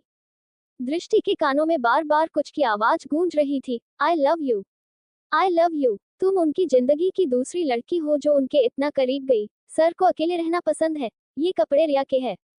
दृष्टि ने अपने दोनों कानों पर हाथ रख लिया। दृष्टि के चेहरे पर पसीना आ गया। दृष्टि को घबराहट हो रही थी। दृष्टि अंदाजे से खिड़की के पास गई, जहां हल्की हल्की ठंडी हवाएं चल रही थी। उन हवाओं में दृष्टि को कुछ सुकून मिला। दूसरी तरफ शिवाय रघुवंशी के हाथ में पानी का पाइप था। वह शौर्य और आर्या पर पानी डाल रहा था। शौर्य ने गुस्से में कहा, अंडस्को, शिवाय कितनी बार कहा कि मेरी आर्या को परेशान मत कर, तेरा सारा काम मैं कर दूंगा। शिवाय ने कहा, अंडस्को, पानी तो मैं तुझ पर ही डाल रहा था, लेकिन तेरी आरू तेरे पास बैठी थी तो मैं क्या करूं। खैर छोड़ो, मैं तुझसे बाद में सोया था पर तुझसे पहले उठ गया। अब तू भी उठ जा, आज शाम को मेरे मेंशन में पार्टी है, तो सारा काम तू और तेरी यह बहन करेंगे। शौर्य उठा और उसने अपनी शर्ट से पानी झाड़ा और काम पर लग गया। शिवाय भी गार्डन में सोफे पर बैठ गया और अपनी कॉफी का मजा लेते हुए शौर्य को काम करते हुए देख रहा था। शौर्य बार बार आर्या को एक जगह खड़े रहने के लिए कहता और फिर काम करने लगता, लेकिन आर्या बार बार शौर्य की हेल्प करने के लिए आगे आ जाती। सिवाय उन दोनों को देख रहा था और मन ही मन मुस्कुरा कर बोला, अंडस्को, क्या बात है, दोनों भाई बहन एक दूसरे से कितना प्यार करते हैं। मेरी तो आंखों में आंसू आ गए। शिवाय के दिल और दिमाग कुछ बोलने को हुए। तभी शिवाय ने दांत पीसते हुए कहा, चुप, एकदम चुप, अभी मैं तुम दोनों की बकवास सुनने के मूड में नहीं हूँ। करीब 2 घंटे बाद गार्डन में धूप आने लगी। शिवाय उठकर अपने कमरे में चला गया और बालकनी से शौर्य और आर्या को काम करते हुए देखने लगा। धूप तेज हो गई तो शौर्य ने आर्या को एक पेड़ के नीचे खड़ा कर दिया और खुद काम करने लगा, लेकिन आर्या तो मानने वाली ही नहीं थी। वो बार बार शौर्य के पास जाती और उसकी हेल्प करने लगती। फाइनली शौर्य को आर्या की जिद के आगे झुकना पड़ा और फिर वो दोनों भाई बहन मिलकर गार्डन में पार्टी की अरेंजमेंट करने लगे। शिवाय अब भी अपने कमरे की बालकनी से खड़ा हुआ उन दोनों को देख रहा था। उसके पीछे राजवीर हाथ बांधे खड़ा था। राजवीर शिवाय से कुछ कहना चाहता था, लेकिन उसकी हिम्मत शिवाय से कुछ भी कहने की नहीं थी। थोड़ी देर देखने के बाद शिवाय बालकनी के झूले पर बैठ गया और लैपटॉप में कुछ करने लगा। शिवाय ने राजवीर को बिना देखे कहा, कुछ कहना चाहते हो राजवीर? तो कह सकते हो। राजवीर को मौका मिल गया। राजवीर ने कहा, सर आज शाम को पार्टी में ओबरॉय ब्रदर्स भी आएंगे और आप अच्छे से जानते हैं कि वो दोनों भाई कितने अयाश है, खासकर लड़कियों के मामले में। अगर अभय और अजय की नजर लिटिल गर्ल पर पड़ गई तो आप समझ रहे हैं ना मैं क्या कहना चाहता हूँ। शिवाय ने राजवीर की तरफ नहीं देखा और अपने लैपटॉप पर काम करते हुए कहा, पड़ गई तो पड़ गई, उसका भाई है तो उसे बचाने के लिए जब उसका भाई शिवाय रघुवंशी से टकराने की हिम्मत रखता है तो सोचो अभय और अजय का क्या करेगा। राजवीर ने अब एक और शब्द नहीं बोला, लेकिन राजवीर को आर्य की टेंशन होने लगी। आज राजवीर ने मन ही मन एक डिसीजन लिया कि अगर ओबराय ब्रदर ने आर्या को कुछ भी कहा तो वह भूल जाएगा कि उसने खुद को शिवाय रघुवंशी को बेच दिया है। दूसरी तरफ शिवाय रघुवंशी सुबह ही वीरा को विराज के घर के बाहर छोड़ आया था। आगे का सफर वीरा को अकेले ही तय करना था। वीरा ने जैसे ही मेन गेट खटखटाया, दीनू काका ने गेट खोला। दीनू काका ने जैसे ही वीरा को देखा, वह भी वीरा को देखकर खुश हो गया, क्योंकि वीरा ने एक कॉटन का लाइट ब्लू कलर का सूट पहना था और दीनू काका को ऐसी लड़कियां बहुत अच्छी लगती थी जो ट्रेडिशनल कपड़े पहन कर रहती थी। दीनू काका ने वीरा को देखा तो मुस्कुरा कर कहा, तुम्हारा नाम वीरा है, शिवाय बेटे ने भेजा है? वीरा ने हाँ में गर्दन हिला दी। दीनू काका ने वीरा को विला के अंदर बुलाया। वीरा की तो आंखें विला को देखकर बड़ी हो गई। विला बहुत सुंदर था। वीरा ने पहली बार हकीकत में ऐसा विला देखा था, वरना तो हमेशा टीवी और मोबाइल में ही देखा था। वीरा की पलकें तो झपकना ही भूल गई थी। इतना सुंदर घर देखकर वीरा के चेहरे की खुशी अलग नजर आ रही थी। वीरा ने बिंदास कहा, ये घर तो बहुत सुंदर है और कितना बड़ा भी, इसमें तो हमारी आधी कॉलोनी समा जाए। वीरा की बात सुनकर दीनू काका के चेहरे पर एक मुस्कान आ गई। दीनू काका ने कहा, बिटिया कुछ खाओगी? वीरा ने कहा, नहीं काका, मुझे विराज सर से मिला दीजिए। दीनू काका ने कहा, मिला दूंगा बिटिया, अभी तुम थोड़ा आराम कर लो, ये तुम्हारा कमरा है, मैं तुम्हारा सामान रखवा देता हूँ। वीरा ने कहा, मेरे पास कुछ सामान नहीं है, शिवाय सर ने कहा था कि सब कुछ मुझे विला में ही मिल जाएगा, आप बस मुझे विराज सर से मिला दीजिए। वीरा के कई बार कहने पर दीनू काका ना चाहते हुए भी वीरा को विराज के कमरे की तरफ ले जाने लगे, लेकिन मन ही मन सोच रहा था कि कहीं विराज इस लड़की पर बरस ना जाए। दीनू काका ने कहा, बिटिया यही कमरा है, पर ध्यान से जाना, वो बहुत गुस्से वाले हैं। वीरा ने हाँ में गर्दन हिला दी। वीरा ने कहा, आप जाइए, मैं देख लूंगी। दीनू काका वहां से जाना तो नहीं चाहता था, लेकिन शिवाय का ऑर्डर था कि वीरा जो कहेगी वो करेगा, इसीलिए दीनू काका वहां से चले गए। वीरा ने विराज के कमरे का गेट खटखटाया, लेकिन अंदर से कोई आवाज नहीं आई। करीब 30 सेकंड खड़े रहने के बाद वीरा ने गेट को हल्का सा धकेल कर देखा तो गेट खुल गया। वीरा ने जैसे ही कमरे के अंदर कदम रखा, उसके माथे पर एक फ्लावर पॉट आकर लगा। अगले ही पल वीरा के माथे से खून निकलने लगा। वीरा ने अपने दोनों हाथों से अपना माथा पकड़ लिया। तभी उसके कानों में एक जोरदार आवाज पड़ी, अगर अपनी जान प्यारी है तो चली जाओ, वरना अभी तो सिर्फ माथे पर चोट लगी है, तुम्हें जान से मारने में ज्यादा टाइम नहीं लगेगा। वीरा उस वक्त उस कमरे से बाहर आ गई। वीरा के माथे से खून निकल रहा था। उसने अपने दुपट्टे से अपना माथा बांध लिया था। थोड़ी देर रिलैक्स करने के बाद वीरा ने फिर से गेट खटखटाया। वीरा ने गेट खटखटा कर कहा, सर आप मुझसे बात तो करिए। सर एक बार मेरी बात सुन लीजिए, उसके बाद आप कहेंगे तो मैं चली जाऊंगी। विराज ने गुस्से में कहा, मुझे कुछ नहीं सुनना, चुपचाप चली जाओ, वरना तुम्हारे लिए अच्छा नहीं होगा। वीरा ने फिर कहा, सर प्लीज मैं आपसे आपके 5 मिनट मांगती हूँ। सर मुझसे प्लीज 5 मिनट बात कर लीजिए, उसके बाद मैं चली जाऊंगी। विराज ने कहा, किस हक से मुझसे 5 मिनट मांग रही हो? तुम्हारे लिए मेरे पास 5 सेकंड भी नहीं है, तो अपनी बकवास बंद करो और चुपचाप चली जाओ और शिवाय रघुवंशी से कह देना कि नेक्स्ट टाइम किसी भी लड़के या लड़की को मेरे पास ना भेजें। वीरा भी हार मानने वाली नहीं थी। वीरा ने फिर कहा, मैं रिक्वेस्ट करती हूँ, सिर्फ 5 मिनट मुझसे बात कर लीजिए। विराज ने गुस्से में कहा, तुम कितनी जिद्दी लड़की हो। वीरा ने भी कहा, आप भी तो जिद्दी हैं। भगवान ने जिद करना सिर्फ अमीरों के नसीब में लिखा है, जिद्दी तो कोई भी हो सकता है, मैं भी जिद्दी हूँ। विराज ने फिर कहा, मैं तुमसे बात करने के मूड में नहीं हूँ, चुपचाप चली जाओ। शिवाय ने तुम्हें पैसों का लालच दिया होगा, मैं तुम्हें शिवाय से डबल पैसे दूंगा, लेकिन यहाँ से चली जाओ। वीरा ने कहा, नहीं जाऊंगी तो क्या करेंगे, मुझे मारेंगे? विराज ने फिर से चिल्लाते हुए कहा। अंडरस्कोर, चुपचाप चली जाओ, मेरे गुस्से का इम्तिहान मत लो, वरना मेरा गुस्सा बेवजह तुम पर ही उतर जाएगा। इस बार वीरा ने सीधा विराज के दिल पर वार किया। वीरा ने कहा, अंडरस्कोर, मुझे नहीं पता था विराज रघुवंशी इतना कमजोर है कि एक लड़की से 5 मिनट बात नहीं कर सकता। मैं बेकार में कमजोर आदमी के लिए अपना वक्त बर्बाद करने आ गई। अगले ही पल वीरा ने मन ही मन खुद से कहा, क्या डायलॉग मारा है, वक्त बर्बाद करने आ गई, तेरे पास तो वक्त ही वक्त है, तुझे कौन सा प्रधानमंत्री की पोस्ट की शपथ ग्रहण करनी है। वीरा की यह बात सुनकर विराज का गुस्सा बढ़ गया और उसने गुस्से में कहा, अंडरस्कोर, ठीक है, सिर्फ 5 मिनट, यह मत सोचना कि मैं तुम्हारी बातों से इम्प्रेस हो गया, लेकिन मैं कमजोर नहीं हूँ, समझी तुम। वीरा कमरे के अंदर आने लगी तो विराज ने उसे रोकते हुए कहा, अंडरस्कोर, जो बात करनी है कमरे के बाहर खड़ी होकर करो, अगर अंदर आई तो ऐसा ना हो कि मैं दोबारा तुम्हारे ऊपर कुछ फेंक कर मार दूं। वीरा जहां खड़ी थी वहीं रुक गई। अगले ही पल वीरा ने मन ही मन खुद से कहा, क्या डायलॉग मारा है, वक्त बर्बाद करने आ गई, तेरे पास तो वक्त ही वक्त है, तुझे कौन सा प्रधानमंत्री की पोस्ट की शपथ ग्रहण करनी है। वीरा की यह बात सुनकर विराज का गुस्सा बढ़ गया और उसने गुस्से में कहा, अंडरस्कोर, ठीक है, सिर्फ 5 मिनट, यह मत सोचना कि मैं तुम्हारी बातों से इम्प्रेस हो गया, लेकिन मैं कमजोर नहीं हूँ, समझी तुम। वीरा कमरे के अंदर आने लगी तो विराज ने उसे रोकते हुए कहा, अंडरस्कोर, जो बात करनी है कमरे के बाहर खड़ी होकर करो, अगर अंदर आई तो ऐसा ना हो कि मैं दोबारा तुम्हारे ऊपर कुछ फेंक कर मार दूं। वीरा जहां खड़ी थी वहीं रुक गई। अब आगे वीरा को समझ नहीं आ रहा था कि वो बात कैसे शुरू करे। वीरा कुछ देर तक खामोश खड़ी रही। वीरा ने मन ही मन खुद से कहा, अंडरस्कोर, तूने 5 मिनट मांग तो लिए, पर तू बात क्या करेगी, 5 मिनट में कैसे कन्विंस करेगी, हे भगवान, क्या करूं मैं। विराज ने चिल्लाकर कहा, अंडरस्कोर, 5 मिनट चुप रहने का इरादा है। वीरा ने कहा, नहीं सर, मुझे आपसे पूछना था कि आप अपना इलाज क्यों नहीं करवाना चाहते। विराज ने गुस्से में कहा, अंडरस्कोर, तुम मेरा इंटरव्यू लेने आई हो, ये बात पूछने के लिए इतनी रिक्वेस्ट कर रही थी, मैं इस बात का जवाब दे दूंगा तो यहाँ से चली जाओगी। वीरा ने कहा, अंडरस्कोर, जाने के लिए तो नहीं आई हूँ, लेकिन अगर आपकी बात से संतुष्ट हुई तो चली जाऊंगी।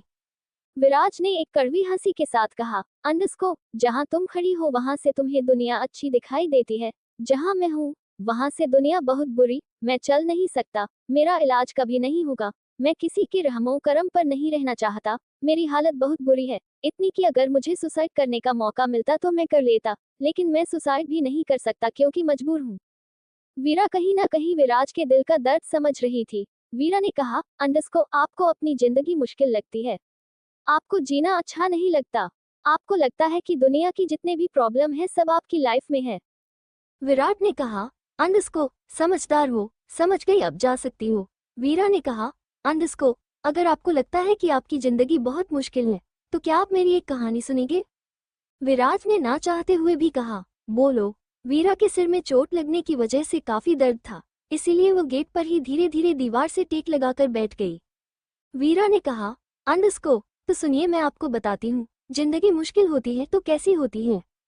एक लड़की थी 8 साल की, ठीक से अपने ऊपर डिपेंड भी नहीं थी कि उसकी माँ की डेथ हो गई, पीछे छोड़ गई अपना 1 साल का बेटा। 8 साल की लड़की को खुद संभलना नहीं आता था, लेकिन उसने अपने 1 साल के भाई को संभाला। जैसे तैसे अपने भाई का और अपना पेट भरती थी। बाप ने कभी उन बच्चों की परवाह नहीं की और 6 महीने में दूसरी शादी कर ली। सौतेली माँ ने उस लड़की को जी भर कर टॉर्चर किया। वो लड़की छोटी सी उम्र में घर का सारा काम करने लगी, अपने छोटे भाई को भी संभालती थी। फिर भी उसकी सौतेली माँ का जी नहीं भरा। वो उन दोनों भाई बहन को कभी खाना देती और कभी कभी तो 2 दिन तक नहीं देती थी। वह लड़की बड़ी हो गई। स्कूल पास करने के बाद उसने अपनी पढ़ाई छोड़ दी क्योंकि उसके सौतेली माँ ने कहा कि कमा कर लाओ तभी खाना मिलेगा। जिस उम्र में लड़की को कॉलेज में एडमिशन लेकर अपने सपने पूरे करने चाहिए थे, उस उम्र में वह डांस बार में वेटर की जॉब करने लगी। रोज एक भेड़िए से खुद को बचाती, रोज कुछ पैसों के लिए गंदी नजरें बर्दाश्त करती, दुनिया के जानवरों से खुद को बचाने के लिए रोज लड़ती। फिर एक दिन उसे एक फरिश्ता मिला जिसने उसे एक केयरटेकर की जॉब ऑफर की। दूसरी तरफ आप हैं जिसके पास बेशुमार दौलत है, शिवाय रघुवंशी जैसे भाई हैं जो आपके लिए जान देने के लिए भी तैयार। एक एक्सीडेंट में आपके पैर क्या खराब हो गए, आपने जीने की उम्मीद ही छोड़ दी। अगर आपका उस लड़की का कंपैरिजन करूं तो उस लड़की को तो कब की सुसाइड कर लेनी चाहिए थी, लेकिन उस लड़की ने सुसाइड नहीं की, अपनी जिंदगी से लड़ी, अपने खराब हालातों में भी वह डटकर खड़ी रही। वीरा ने अपने आंसू पोंछते हुए कहा, अंडरस्कोर आपको पता है सर, उस लड़की को कभी किसी ने प्यार नहीं किया। उस लड़की को कभी किसी ने हाथ पकड़कर यह नहीं कहा कि मैं हूं, तुम्हें परेशान होने की जरूरत नहीं है। उस लड़की को कभी किसी का सपोर्ट नहीं मिला। वह अकेले ही लड़ती झगड़ती अपनी किस्मत को कोसती हुई बड़ी हो गई। जिस उम्र में लड़कियां खेलती हैं, खुश रहती हैं, उस उम्र में वह लड़की बंधुआ मजदूर की तरह काम करती थी। अब आप बताएं सर, आपकी जिंदगी ज्यादा टफ है या उस लड़की की? आप तो अपना इलाज करवाएंगे तो शायद ठीक हो जाए, लेकिन उस लड़की को तो ऐसी बीमारी है जो कभी ठीक नहीं होगी। उसे तो रोज पानी पीने के लिए कुआं खोदना पड़ता है। वीरा जमीन पर बैठी थी, उसकी आंखों से आंसू झरझर बह रहे थे। एक सेकंड के लिए उसकी आंखों में वह सब कुछ उतर आया जो उसने जिया था। अपनी सौतेली माँ का टॉर्चर, बचपन से काम करना, भूखी रहना, वह सब कुछ उसकी आंखों में एक फिल्म की तरह घूम रहा था। वीरा ने अपनी नजरें उठाकर देखा तो उसे एक आदमी व्हीलचेयर पर दिखाई दिया। आंखों में आंसू होने की वजह से उसे सब कुछ धुंधला धुंधला नजर आ रहा था। वीरा इतना तो समझ गई कि वह विराज सर है। विराज ने अपना एक हाथ वीरा की तरह बढ़ाया ताकि वह उठ जाए। वीरा ने विराज का हाथ थाम लिया, बिना ये जाने कि वह हाथ अब उसे जिंदगी भर थामना है। विराज वीरा को दिलासा देते हुए कहा, अंडरस्कोर रोना किसी प्रॉब्लम का सलूशन नहीं होता। वीरा ने अपने आंसू पोंछते हुए कहा, अंडरस्कोर नहीं, फ्लावर पॉट उठाकर फेंकने से प्रॉब्लम सॉल्व हो जाती है, किसी के ऊपर चिल्लाने से प्रॉब्लम सॉल्व हो जाते हैं, अपनी फैमिली की बात ना मानने से प्रॉब्लम सॉल्व हो जाती है, ट्रीटमेंट ना करवाने से प्रॉब्लम सॉल्व हो जाती है, अपने आप को कमरे में बंद कर लेने से प्रॉब्लम सॉल्व हो जाती, अपने आप को लाचार समझने से प्रॉब्लम सॉल्व हो जाती है। वीरा की बातें विराज के दिल पर असर तो कर रही थी। पता नहीं क्यों विराज को हंसी आ गई और विराज ने मुस्कुरा कर कहा, अंडरस्कोर तो तुम ताने भी मारती हो। वीरा ने भी मुस्कुरा कर कहा, अंडरस्कोर अब मैं आपके जितनी अमीर तो हूँ नहीं कि फ्लावर पॉट उठाकर मार दूं, ताना ही मारकर काम चला लेती हूँ। विराट ने कहा, अंडरस्कोर काफी इंटरेस्टिंग लड़की हो, अगर तुम 10 दिन मुझे झेल गई तो तुम्हारी जॉब पक्की। इतना कहकर विराज ने अपनी व्हीलचेयर को मोड़ लिया और जाने लगा। वीरा ने कहा, अंडरस्कोर अब आप कहाँ जा रहे हैं? विराज ने कहा, अंडरस्कोर तुम्हारे सिर पर चोट है, मरहम पट्टी करवा लो, कल से अपना काम शुरू कर देना। वीरा मुस्कुराकर वहां से चली गई। दीनू काका ने वीरा को देखा तो उसके चेहरे पर एक बड़ी सी स्माइल आ गई। वीरा भी काका को देखकर उछल पड़ी। दीनू काका और वीरा ने एक दूसरे को हाई फाई दिया। विराज उन दोनों को ऊपर से देख रहा था और ना चाहते हुए भी विराज के चेहरे पर भी एक मुस्कान आ गई। दीनू काका ने कहा, अंडरस्कोर क्या बात है बिटिया, तुम पहली लड़की हो जिसे विराज बेटा ने रुकने के लिए कहा है, वरना आज तक 2 घंटे से ज्यादा कोई लड़की नहीं रुकी। वीरा ने एक तेरी मुस्कान के साथ कहा, अंडरस्कोर वो क्या है ना काका, सबको अपनी जान प्यारी है और मुझको मेरी इज्जत। काका ने हैरत से वीरा को देखा। वीरा ने कहा, अंडरस्कोर आप नहीं समझोगे, खैर मुझे भूख लगी है, कुछ खाने के लिए दे दीजिए। दूसरी तरफ शौर्य सुबह से शाम तक काम ही करता रहा। शौर्य और आर्या दोनों ने मिलकर पूरे गार्डन की सफाई की, फिर पूरा गार्डन डेकोरेट किया। शिवाय तब तक गार्डन में आ गया था। शिवाय ने हाथ बांधकर कहा, अंडरस्कोर क्या बात है शौर्य, तूने तो बहुत अच्छा डेकोरेट किया है, चल अब तू खाना बनाने की तैयारी कर ले। शौर्य ने फिर से आर्या को एक चेयर पर बैठाया और बोला, अंडरस्कोर बच्चा मैं खाना बनाऊंगा और तुम यहाँ चुपचाप बैठो, ठीक है, कोई शरारत नहीं। आर्या ने छोटे बच्चे की तरह हाँ में गर्दन हिला दी, लेकिन आर्या मानने वालों में से नहीं थी। शौर्य खाना बनाने की तैयारी करने लगा। शौर्य खाना बना रहा था, तभी उसे कुछ याद आया। फ्लैशबैक, शिवाय किचन में कुछ कर रहा था और शौर्य एप्पल उछालकर उसे चिढ़ा रहा था। शिवाय ने कहा, अंडरस्कोर ये तेरी अलग ही जिद है कि तेरे हाथ का ही खाना है, इतने सारे नौकर हैं घर में, कोई भी बनाकर खिला देगा। शौर्य ने एप्पल का बाइक लेते हुए कहा, अंडरस्कोर तूने ही तो कहा था, अगर शर्त में जीता तो जो मैं कहूंगा तू करेगा। शिवाय ने चिढ़ते हुए कहा, अंडरस्कोर हाँ कहा था, मुझे लगा ज्यादा से ज्यादा कहेगा, मेरे साथ मूवी देखने चल, बाइक राइडिंग पर चल या कोई ट्रिप अरेंज कर दे, मुझे क्या पता कि तू मुझे इस किचन में झोंक देगा, यार मुझसे कुछ नहीं बनेगा। शौर्य ने हंसते हुए कहा, अंडरस्कोर मैंने सुना है शिवाय रघुवंशी पानी भी खुद से नहीं पीता, लेकिन आज शर्त हारने की वजह से तुझे मेरे लिए पास्ता बनाना पड़ रहा है। शिवाय प्याज काट रहा था, उसकी आंखों में पानी आ गया था। शिवाय ने चाकू से शौर्य को पॉइंट करते हुए कहा, अंडरस्कोर देख लेना शौर्य, एक दिन ऐसा आएगा कि मैं तुझसे बहुत सारा खाना बनाऊंगा और तू कुछ नहीं कर पाएगा, तब देखता हूँ तेरी बत्तीसी कितनी हिलती है। तभी शिवाय की उंगली कट गई। शौर्य घबरा गया और उसने झटके से उसकी उंगली अपने मुंह में डालकर सक करने। शिवाय ने अपनी उंगली शौर्य के मुंह से निकाल कर कहा, अंडरस्कोर साले हिंदी फिल्में ज्यादा देखता है क्या, और अगर देखता भी है तो ये काम हीरोइन का है, तेरे जैसे फालतू दोस्त का नहीं। शौर्य ने हाथ बांधकर कहा, अंडस्को ये सही है, तेरी परवाह भी करूं, ऊपर से तू मुझे सुना भी रहा है। शिवाय ने हंसते हुए कहा, अंडस्को बड़ा आया मेरी उंगली अपने मुंह में डालने वाला, अच्छा हुआ किसी नौकर ने देखा नहीं, वरना मेरे तेरे बारे में कुछ अलग ही सोच लेते। शौर्य चिढ़ गया। शौर्य ने कहा, अंडस्को ज्यादा दिमाग मत चला, चुपचाप से मेरे लिए पास्ता बना। शिवाय ने मुस्कुरा कर कहा, अंडस्को अरे यार तू तो बुरा मान गया, तेरे लिए कुछ भी तू कहेगा तो पास्ता के साथ साथ मैगी भी बना दूंगा। शौर्य ने हैरानी से कहा, मैगी? शिवाय ने हंसते हुए कहा, अंडस्को हाँ और क्या 2 मिनट में बन जाएगी। शौर्य और शिवाय फिर दोनों हंसने लगे। Flashback and. शौर्य भी प्याज काट रहा था और उसका ध्यान पुरानी बातों पर था। एक वक्त था जब शौर्य और शिवाय की दोस्ती पूरा कॉलेज जानता था। शौर्य का भी ध्यान प्याज में नहीं था, उसकी भी उंगली कट गई। शिवाय ने ये देखा तो उसके दिल में एक अजीब सी धक हुई। शिवाय शौर्य के पास जाना चाहता था, लेकिन गया नहीं। उसने पलटकर एक नौकर को बिना वजह डांटते हुए कहा, अंडस्को देखकर काम नहीं कर सकते, अगर लग जाती तो। वह नौकर है हैरानी से शिवाय को देख रहा था, क्योंकि उसने तो कुछ किया ही नहीं था, फिर वह बिना वजह डांट क्यों खा रहा है। शिवाय ने गुस्से में आगे कहा, अंडस्को देखकर काम कर लोगी तो चोट कम लगेगी, लेकिन नहीं, पता नहीं अपने ही ख्यालों में रहते हैं और काम ढंग से करते नहीं। शौर्य ने अपनी उंगली पकड़ रखी थी और वह शिवाय की बातें सुन रहा था। शौर्य ने मन ही मन खुद से कहा, अंडस्को साला नौटंकी। दोस्तों अगर स्टोरी पसंद आई हो तो चैनल को सब्सक्राइब जरूर करें और हमारे टेलीग्राम चैनल को ज्वाइन करें।